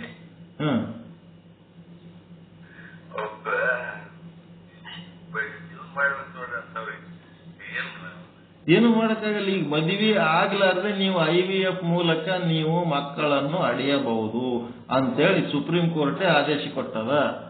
ಮತ್ತೀಗ ನಾನು ಹೇಳ್ತಿ ಮತ್ತೆ ಯಾವಂದು ಬೆನ್ನತ್ತಿ ಹೋಲಕತ್ತಾಳ ಅಂತೇಳಿ ಪೊಲೀಸ್ ಸ್ಟೇಷನ್ದಾಗ ಕಂಪ್ಲೇಂಟ್ ಕೊಟ್ರೆ ಪೊಲೀಸರು ಹಿಡಿಯಂಗೇ ಇಲ್ಲತ್ತ.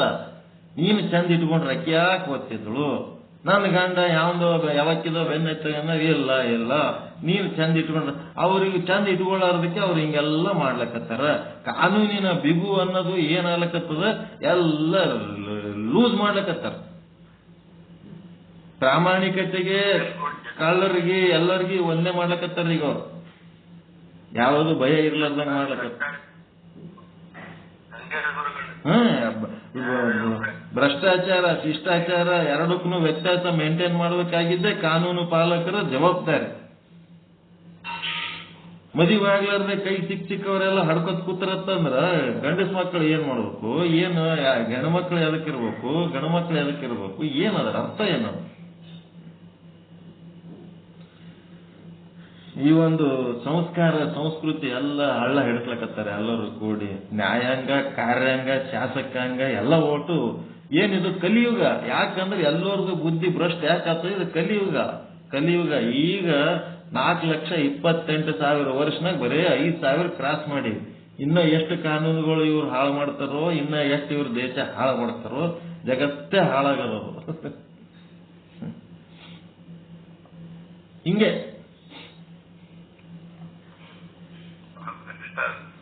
ಕಷ್ಟ ಅದ.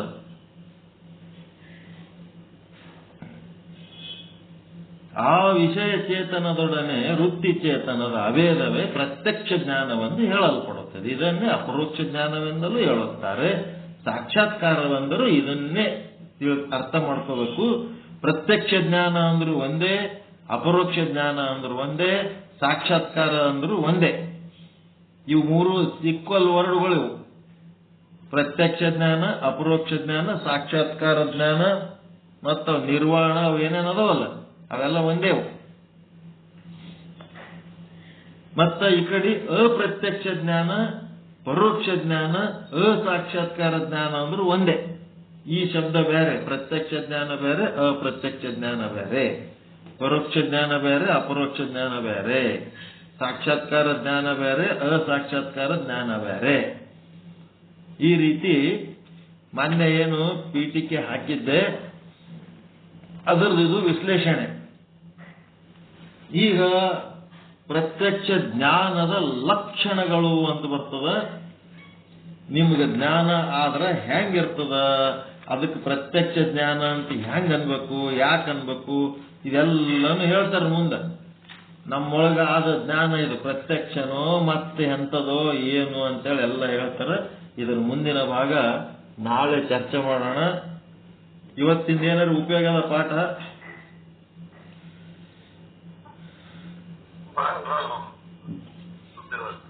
ಬಹಳ ಉಪಯೋಗ. ನಮ್ಮನ್ನು ಬಿಟ್ಟು ಸರದಣಂಗಿಲ್ಲ ನೋಡ್ರಿ, ಎಲ್ಲ ನಮ್ಮನ್ನು ಹಿಡ್ಕೊಂಡೇ ರೂಪುತ್ತಿರ್ತಾರೆ. ಯಾವುದು ಆಳ ಕಟ್ಟಿ ಇಲ್ಲೇ ಇಲ್ಲ ಈ ವಿಚಾರ ಸಾಗರದಾಗ. ಅದ್ಭುತ ಅದ. ಅದಕ್ಕೆ ಪಸಂದ್ ಮಾಡಿದನ್ನು ಇಟ್ಕೊಂಡು ಕೂತೀನಿ ನಾನು.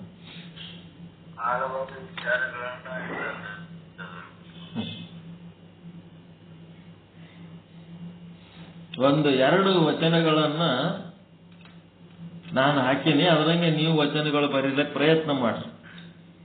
ದೇಹ ಮತ್ತು ಕಲ್ಲು ಅಂತೇಳಿ ಹಾಕಿ ವಚನಗಳು ಹಾಕಿನಿ. ಅದ್ರಂಗೆ ನೀವು ಬೇರೆ ವಚನಗಳು, ಅದೇ ವಚನದಾಗೆ ನೀವು ಬೇರೆ ಬೇರೆ ವಸ್ತುಗಳು ಹಾಕ್ಬೇಕಪ್ಪ. ಯಾವ್ದಾರ ಒಂದು ಹಾಕ್ಬೇಕು ಮತ್ತೆ.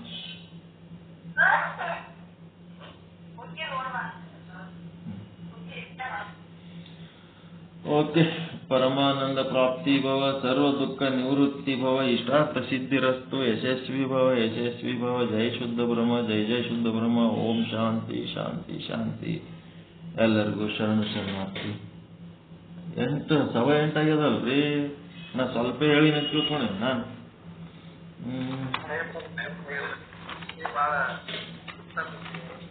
ಏನು ಓಡ್ಬಿಟ್ಟದ ಟೈಮ್.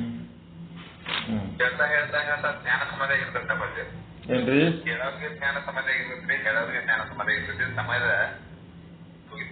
ಪ್ರಜ್ಞೆ ಗೊತ್ತಾಗಲ್ಲ. ಇವತ್ತು ಹೇಳಿದ್ದು ಪ್ರತ್ಯಕ್ಷ ಜ್ಞಾನ ಹೆಂಗ, ವಾಚ್ಯವನ್ನ ಬಿಟ್ಟು ಲಕ್ಷದ ಕಡೆನೆ ಲಕ್ಷ್ಯ ಕೊಟ್ಟು ವಾಚ್ಯವನ್ನ ತ್ಯಾಗ ಮಾಡಿ ಪರಮಾತ್ಮನನ್ನ ಹೆಂಗ್ ನೋಡ್ಬೇಕು, ಆತ್ಮವನ್ನ ಹೆಂಗ್ ನೋಡ್ಬೇಕು. ಆತ್ಮ ನೋಡಲ್ಲಿ ಏನ್ ಎಡಬೇರ. ಹಿಂದಿನವರು ಪಂಚಕೋಶಗಳೇ ಪರಮಾತ್ಮ ಅಂತ ಹೇಳ್ಕೊತ ಹೋದ್ರು. ಇವ್ರೇನ್ ಮಾಡ್ಯಾರ ಈಗ ಹೊರಗೆ ಏನವ್ರು ಏನೇನ್ ಎಡಬೇರ ಹೇಳ್ರಿ.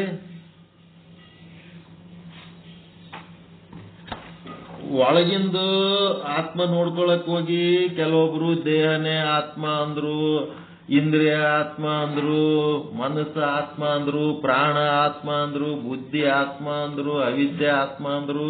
ಒಳಗೆ ನೋಡ್ಕೊಳಗ ಅಲ್ಲಿ ತಪ್ಪ್ಯಾರ. ಮತ್ತೀಗ ಹೊರಗೆ ನೋಡ್ಕೊಳ್ಳೋರು ಎಲ್ಲೆಲ್ಲಿ ತಪ್ಪ್ಯಾರ.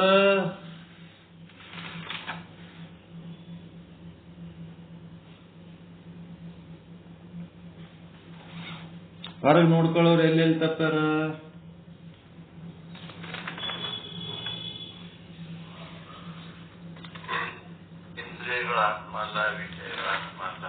ಅದು ಇಂದ್ರಿಯ ಮುಗಿತಲ್ಲ, ಒಳಗೆ ನೋಡ್ಕೊಳಕ್ ಅದು ಇಂದ್ರಿಯ ಆತ್ಮ ಹೆಚ್ಚಿಗೆ. ಹೊರಗೆ ಪರಮಾತ್ಮನನ್ನ ನೋಡ್ಲಕ್ಕ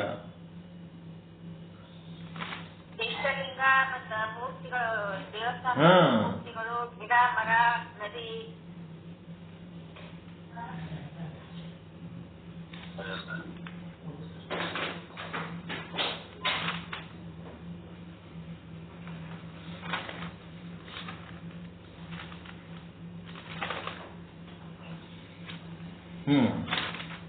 ಹೊರಗಿನ ಎಲ್ಲ ವಸ್ತುಗಳಲ್ಲೇನೋ ಆ ಪರಮಾತ್ಮನ್ನೇ ನೋಡಬಹುದು. ವಿಚಾರ ಸಾಗರ ಏನ್ ಹೇಳ್ತದ? ಹೊರಗೆ ದಾರಿ ತಪ್ಪಿದವ್ರು ಯಾರ್ಯಾರು ಅಂದ್ರ ಹಿರಣ್ಯ ಗರ್ಭ.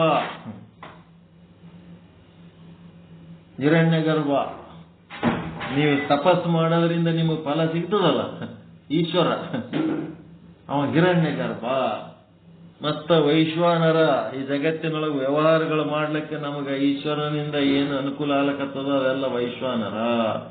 ಮತ್ತೆ ವಿಷ್ಣುನೇ ಪರಮದೇವರು ಅಂತೇಳೇನು ವೇದಾಂತ ಇವ್ರ್ಯಾರು? ವೈಷ್ಣವರು.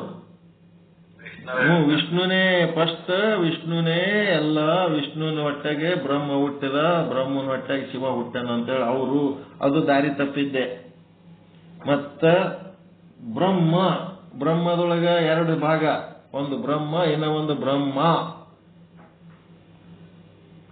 ಗುರು ಬ್ರಹ್ಮ ಏನು? ಗುರು ಬ್ರಹ್ಮ ಯಾವುದು ಕರೆಕ್ಟ್? ಗುರು ಬ್ರಹ್ಮ, ಗುರು ವಿಷ್ಣು ಹೇಳ್ತಿರಲ್ಲ.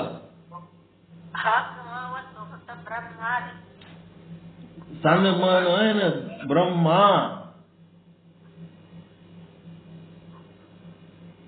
ಬ್ರಹ್ಮನ ಬ್ರಹ್ಮಾನ.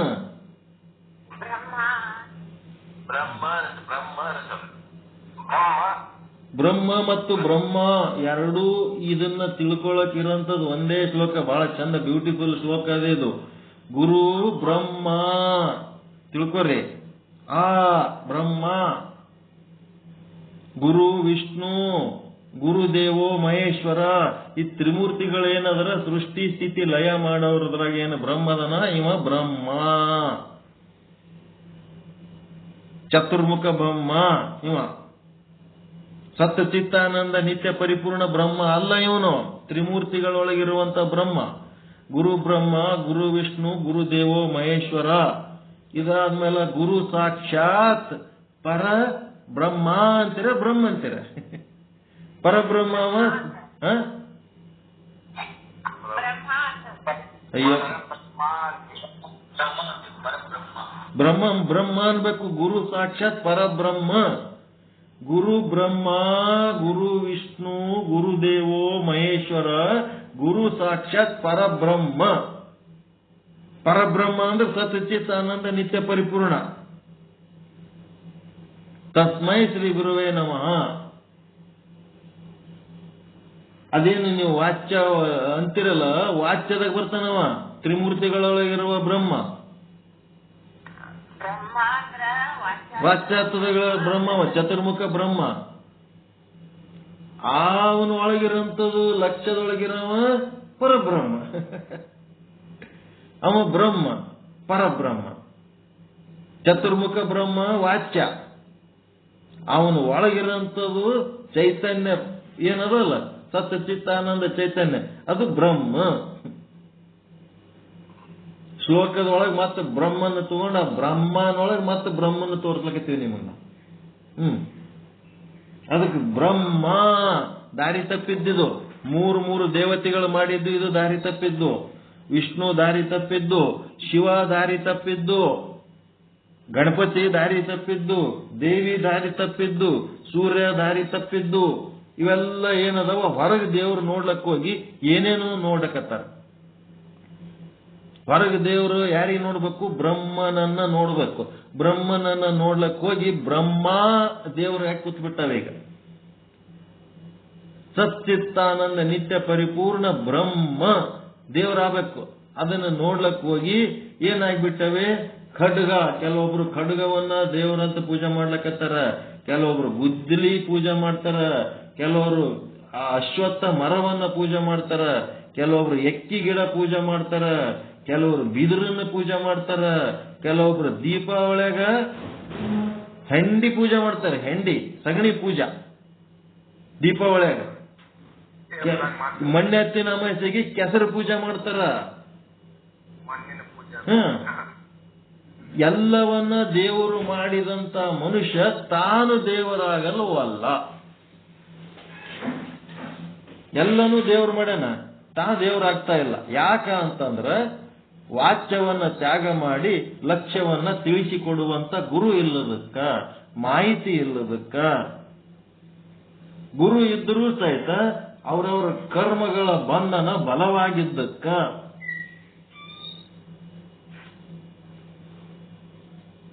ನಿಮ್ಮ ಕರ್ಮ ಬಂಧನ ಬಲವಾಗಿತ್ತಂತಂದ್ರೆ ಗುರು ಏಟು ಬೈದ್ರೆ ಏನಾಗ್ತದ, ಬಡದ್ರೆ ಏನಾಗ್ತದ? ನಿಮಗೆ ಈ ಜನ್ಮದಾಗ ಮೋಕ್ಷ ಆಗೋದು ಇದ್ದಿದ್ದಿಲ್ಲ ಅಂತಂದ್ರೆ ಯಾರು ಏನ್ ಮಾಡ್ಲಿಕ್ಕೆ ಸಾಧ್ಯ? ನಿಮಗೆ ಪ್ರಯತ್ನ ಮಾಡ್ಬೇಕಂತೀರಿ, ಆಗಲ್ಲ. ಯಾಕ? ಕರ್ಮ ಫಲ. ಅದರಿಂದ ದಾಟಿ ಹೋಗ್ಬೇಕು. ಈ ದೇಹ ನಾನಲ್ಲ, ಈ ದೇಹಕ್ಕೆ ಸಂಬಂಧಪಟ್ಟದ್ದೆಲ್ಲ ಕರ್ಮ ಫಲ, ನಾನು ಆತ್ಮ ಅದೀನಿ ಅಂತೇಳಿ ಪ್ರಾಕ್ಟೀಸ್ ಮಾಡ್ಲಕ್ ನೀವು ಬೇಕಾದಷ್ಟು ದಾರಿ ತೋರಿಸಿದ್ರು ಅದು ಮಾಡ್ಲಿಲ್ಲ ಅಂತಂದ್ರೆ ಏನ್ ಮಾಡ್ಲಕ್ಕಾಗ್ತದೆ? ನಿಮ್ ಕರ್ಮ ನಿಮ್ ಬಿಡ್ತಾ ಇಲ್ಲಪ್ಪ, ನಾವೇನ್ ಮಾಡ್ಬೇಕು ಅಂತ. ಅದಕ್ಕೆ ಈ ಕಲಿಯುಗದೊಳಗ ಒಂದೇ ಒಂದು ದೊಡ್ಡ ತಪಸ್ಸು ಅಂತಂದ್ರೆ ಏನಪ್ಪ ಅಂತಂದ್ರೆ, ನಿಮ್ಗಿಂತ ವಯಸ್ಸಿನಾಗ ದೊಡ್ಡವರು, ನಿಮ್ಗಿಂತ ಹೆಚ್ಚು ತಿಳಿದವರು ನಿಮಗೆ ಬೈತಾ ಇದ್ರಂದ್ರೆ ಸುಮ್ಮ ಕೂತು ಬೈಸ್ಕೊಳ್ಳೋದೇ ದೊಡ್ಡ ತಪಸ್ಸು ಅಂತ. ಇದು ಕಿವಿ ಮಾತಿದೆ ಇಷ್ಟುವರೆಗೆ. ಸುಮ್ಮಿರಂಗಿಲ್ಲ ಅವರು. ದೊಡ್ಡವ್ರ ಆಗಿರ್ತಾರಲ್ಲ, ವಯಸ್ಸಿನಾಗ ದೊಡ್ಡವರು, ತಿಳುವಳಿಕೆಯಾಗಿ ದೊಡ್ಡವರು ಇದ್ದವರು, ತಿಳುವಳಿಕೆ ಕಡಿಮೆ ಇದ್ದವ್ರಿಗೆ ಬೈತಿರ್ತಾರೆ. ವಯಸ್ಸಿನಾಗ ಸಣ್ಣವರಿಗೆ ಬೈತಿರ್ತಾರೆ. ಬೈಯೋ ಟೈಮ್ನಾಗ ಸುಮ್ಮ ಕೂತ್ ಬೈಸ್ಕೊತಿರಲ್ಲ, ಇದೇ ನಿಮ್ಗೆ ದೊಡ್ಡ ತಪಸ್ಸು. ಏನಂದ್ರೆ ಅನಿಸ್ಕೊತೀರಿ ನೋಡಿ, ಸುಮ್ಮ ಇರ್ತೀರಿ. ದೊಡ್ಡ ತಪಸ್ಸಿದೆ. ಏನ್ ಸಮ್ಮ ನೀವು ಅಂದಂಗ ನನಗನ್ರಿ ನೋಡೋಣ, ಪಾಠನೇ ಬಂದಾಗ್ಬಿಡ್ತದೆ. ಸಾಕು ನಡಿ ನಾವು ನೀವು ಇವ್ರಿಗೆ ಯಾಕೆ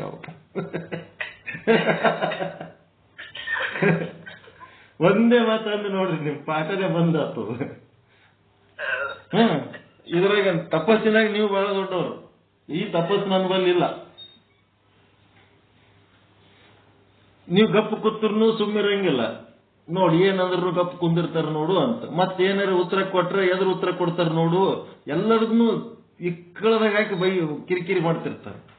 ಯಾಕಂದ್ರೆ ಒಂದ್ ಸ್ವಲ್ಪ ಹೆಚ್ಚು ತಿಳ್ಕೊಂಡದ್ದು ಅಷ್ಟೇ, ಮತ್ತೇನಿಲ್ಲ.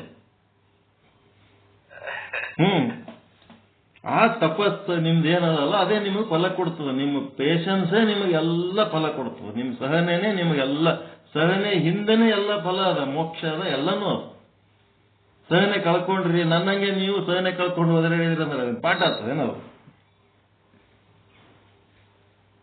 ಹಿಂಗದ ಸಹನೆಯಿಂದ ತಾಳ್ಕೊಂಡು ಹೋಗ್ಬೇಕು. ನಮ್ಕಿಂತ ಹೆಚ್ಚು ತಿಳಿದವರು, ನಮ್ಕಿಂತ ಹೆಚ್ಚು ದೊಡ್ಡವರು ಅಂತಂದ್ಮೇಲೆ ಅವ್ರು ಏನ್ ಹೇಳ್ತಾರ ಹೇಳಿದ್ ಕೇಳ್ಬೇಕು. ಒಂದೊಂದ್ ಸಾರಿ ಸಿಟ್ಟಿಗೆ ಬಂದು ಏನು ತಪ್ಪಿರ್ಲಾರೇನ ಬೈತಿರ್ತಾರೆ. ಬೈಲ್ ಬಿಡು, ಬೈದ್ರೆ ನಮ್ಮ ಒಳ್ಳೆ ಇರ್ತದೆ ತಿಳ್ಕೊಂಡು ಸುಮ್ ಇದ್ರೆ ಅದು ತಪಸ್ಸಾಗ್ತದೆ. ಮಾತಿಗೆ ಮಾತು ಉಲ್ಟಾ ಮಾತಾಡಿ ನೀನೇನ್ ದೇವ್ರ ಮನುಷ್ಯ ಅದೇನ, ನಿಂದೇನು ಕಾಟ, ನಮ್ಮಂಗೆ ನೀವು, ನಿಮ್ಮಂಗೆ ನಾವು ಅಚ್ಚಳಕ್ಕೆ ಒದರಾಡ್ಲಕತ್ರ ಅಂತಂದ್ರೆ ಅದೇನಾಗ್ತದ? ಸಾಧನೆ ಆಗಲ್ಲ, ಏನಿಲ್ಲ. ಅದಕ್ಕೆ ಸುಮ್ಮ ಕೂತು ಕೇಳೋದೇ ಒಂದು ತಪಸ್ಸು, ಬೈದ್ರೆ ಬಯಸ್ಕೊಳ್ಳೋದೇ ಒಂದು ತಪಸ್ಸು. ಆ ತಪಸ್ಸಿನ ಬಲ ಇದ್ದದಕ್ಕೆ ಇದು ನಿಮಗೆ ಸರಳವಾಗಿ ತಿಳಿತು. ನೀವು ಸುಮ್ ಕೂತದ್ದೇನು ಸುಮ್ ಕೆಟ್ಟದ್ದಲ್ಲ, ಅದನ್ನು ಏನು ಸಹನೇನೇ ಅದ. ಯಾಕ್ರಿ ಹಿಂಗಂತೀರಿ? ನಾವು ಸುಮ್ ಪಾಠ ಕೇಳಕ್ ಬಂದ್ರೆ ನೀವು ಏನೇನಾರ ಮಾತಾಡ್ತಿರಲ್ಲ, ಹಂಗ ಹಿಂಗ ಚಾಲು ಮಾಡಿದ್ರಿ ಅಂದ್ರೆ ಏನ್ ಮಾಡಕ?